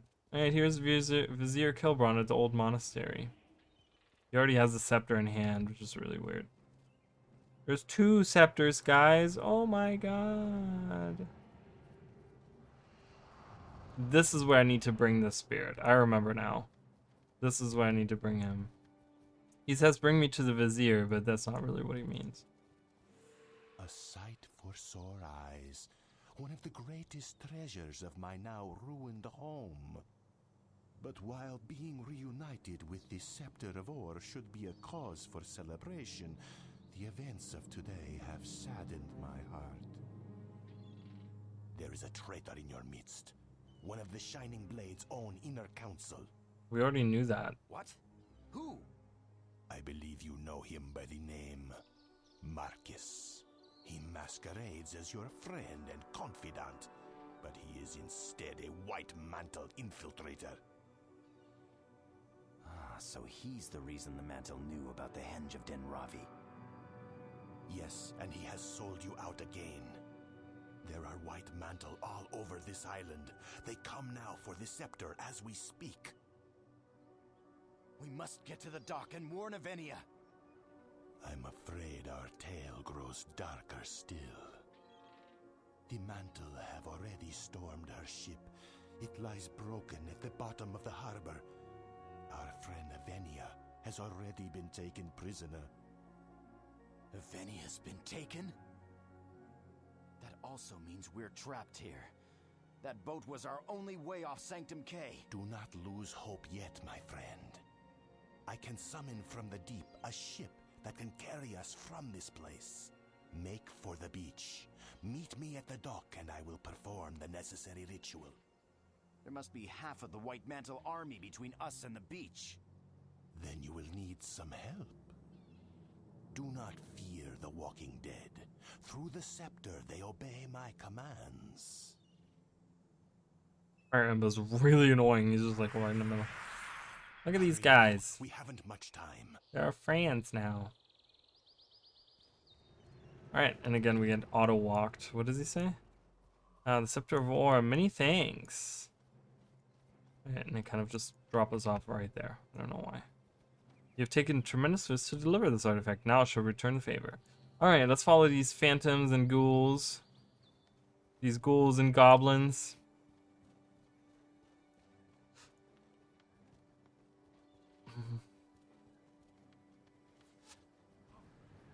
Go!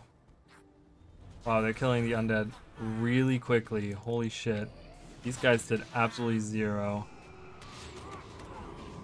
I don't have to carry the stupid scepter anymore, so I get to actually use my skills. Very nice. Very nice. Really hate this guy. Can we kill this guy? This guy needs to die.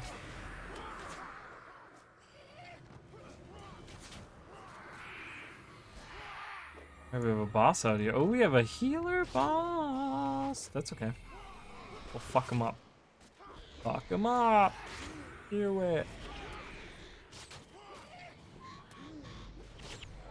Yes. Fire wand. Alright.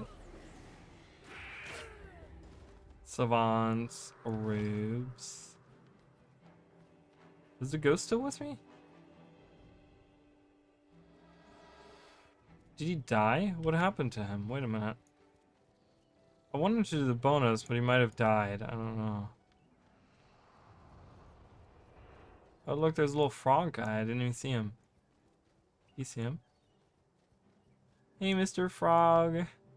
Oh, how would people feel about a frog pet? That would be kind of cool. Like, not Hylic, right? I get that Hylic are like sentient beings. That's... I don't, oh, the spirit is up there. Is he not gonna follow me? Like, what's happening? I wanted to do the bonus, and maybe I fucked it up by... Oh, never mind. I had to talk to him. He's looking right at his grave, too. My spirit has been restless, but the Vizier has enabled me to rest. Please take me to the grave of my family so I can finally find peace, which is right over here. So his family died here, so he seems to have been one of the monks that was trained here at the monastery. And I guess his family was here too, because there's a whole family grave. Or maybe he considers the people of the monastery to be his family. Maybe it's not like a blood family thing, but like a, you know, you're my family because I've lived with you my whole life.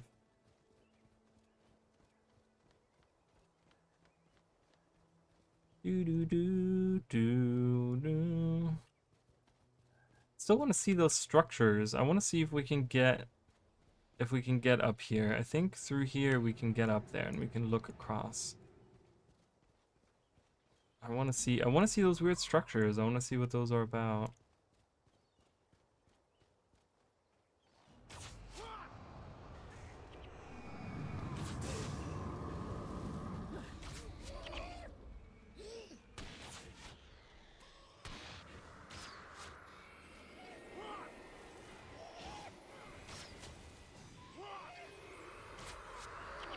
Oh, Savant's ropes. Maybe we'll get some good. While in the stands, it's a warrior's insignia. I wish it would say, like, what they go to.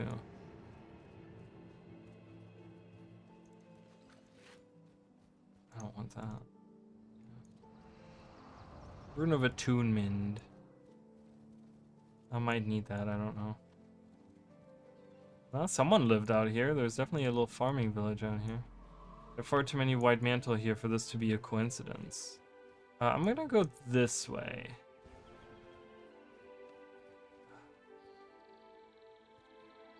Restless spirit.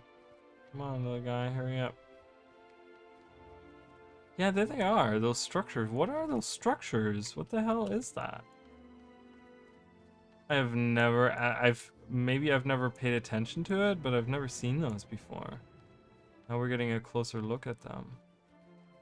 Do you see that? Look at that, that's so weird with that ship out there. That's really odd. I don't think we can get any closer. Maybe we can get up there? Around there? I don't know.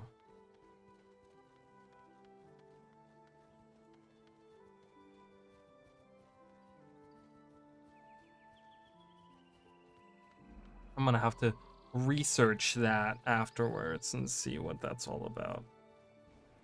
See what that's all about. It is as I feared. Counselor Mount Marcus must be the one who set us up. You will not be safe to return to the mainland.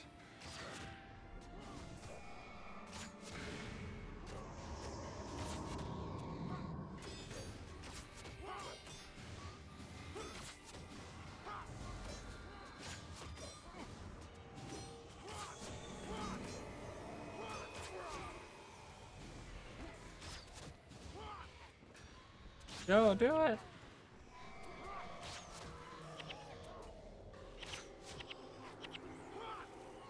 He's running away, get him! I don't know why you guys aren't attacking me. Jesus. Actually, let's go for the Savant.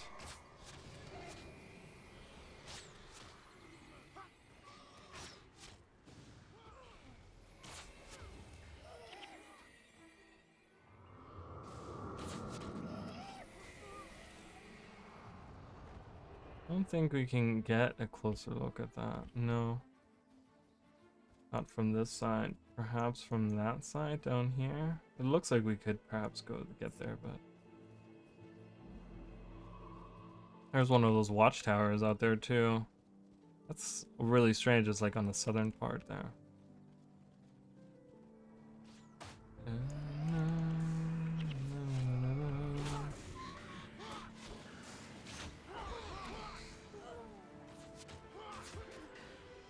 What did he say? Our only chance is to make for the coast of the Crystal Desert. To the dock! There's a monastery up there. I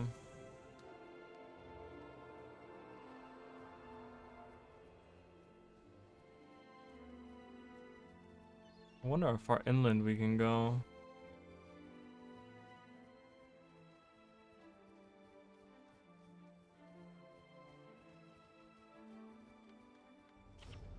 I do need to go to getting that resting place.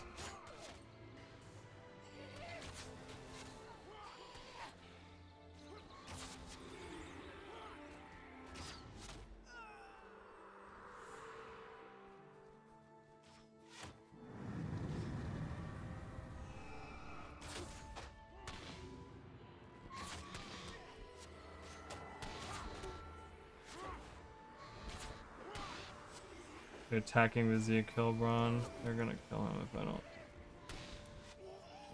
Go back and help him out.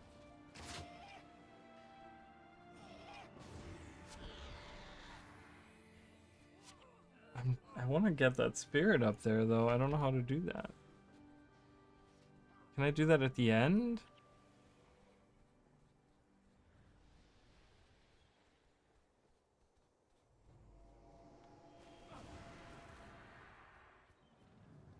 What if I just run past all these guys? Then have these guys stationed down there.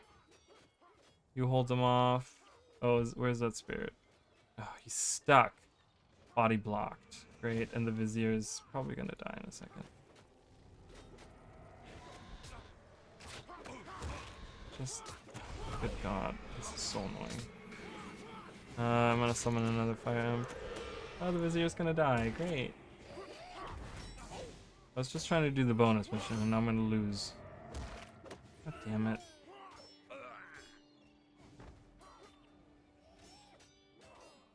Alright, we were defeated. Awesome.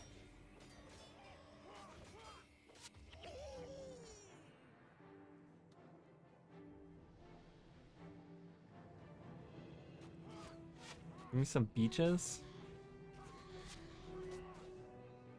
Can't see anything.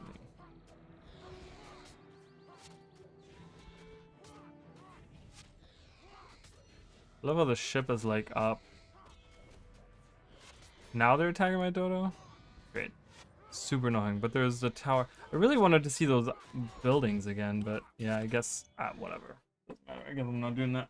It's so hard to, you know, I guess back then it was really like they depended on people to be in groups of, like, in groups with other players and stuff, because it's like otherwise it's so hard to do some of those if you don't have any heroes where you can split them up. I'm just gonna finish that off screen between now and next time we do this that mission again, but yeah, so it is what it is. We lost. I keep losing in this. I don't know. Okay, let's just deposit that. Yeah, and I'm gonna research those weird structures, those weird buildings that we saw. I don't know if that's like documented anywhere. Because it's kind of weird because we can't see around the corner from there. I don't think we can see it at the end of the... This is where we get Dynas, right? Yeah, I don't think... Can we see those from there? I don't know. Probably not.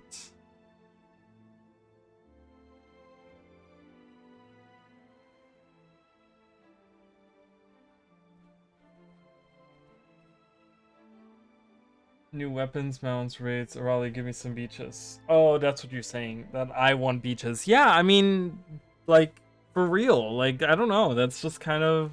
That's kind of... I don't know. Like, we're getting new weapons anyways. Like, I want that in addition to that. Anyways, I'm gonna head out for today. Like I said, I'll be back tomorrow. We'll do some Guild Wars 2. I did have a new video come out today. If you guys want to watch that, that's out on the channel. And yeah, if you guys want to become members, you can do that. There's a join button. We have little badges you can get. We have a merch store. I haven't worked at all in the merch store whatsoever. I haven't done any of it. But I will be adding some new things. I have a couple of ideas of new merch that I want to add to it. When I get some time. I'm just really busy right now. Yeah, and then tomorrow we'll talk about, you know, if we have news tomorrow, we'll talk about those news tomorrow. We'll talk about that stuff. Yeah, and you got Southsun. Oh, stop. See, that's the thing. It's such a waste of a map, too. They need to do something with it. Because it's a nice map, but just fighting Karka sucks, and, I think they just need to remove Karka completely from the map and just do something else with it. Add Murgoyles instead. But yeah, and we will do, we'll talk about that tomorrow. And like I said, if we get something big, if we get something where I'm like, oh man, I want to make a video, you'll see a video pop up tomorrow that I'll probably do about whatever news we got. You know, if it's the vault or if it's more about the cryptis or if we, you know, whatever weird info they want to give us. Yeah, and then we'll be back tomorrow. I'll do some Guild Wars 2, and we can talk more about, you know, anything concerning ArenaNet and stuff. So, but yeah, thank you guys so much. If you guys haven't subscribed to the channel, I would really appreciate it. Trying to grow the channel, and it's been growing a lot too. Yeah, but just you know, any of that stuff really helps me out. Liking the stream, liking the videos helps me. You know, for the algorithm and stuff. It's all about the algorithm, guys. Commenting always helps, those types of things. Sharing my content, that type of stuff. But yeah, so that's gonna be it for today, guys. I will see you all. Thank you, Jacob. Thank you, World Singer. Thank you, Lorkeen. Thank you, NM, for being here. Thank you, Mr. Juice himself. Razakar, I think is how you say that. Emily, as always. Thank you. And I think that was it. I think that was all the people that had some conversations. Thank you guys so much. And I'll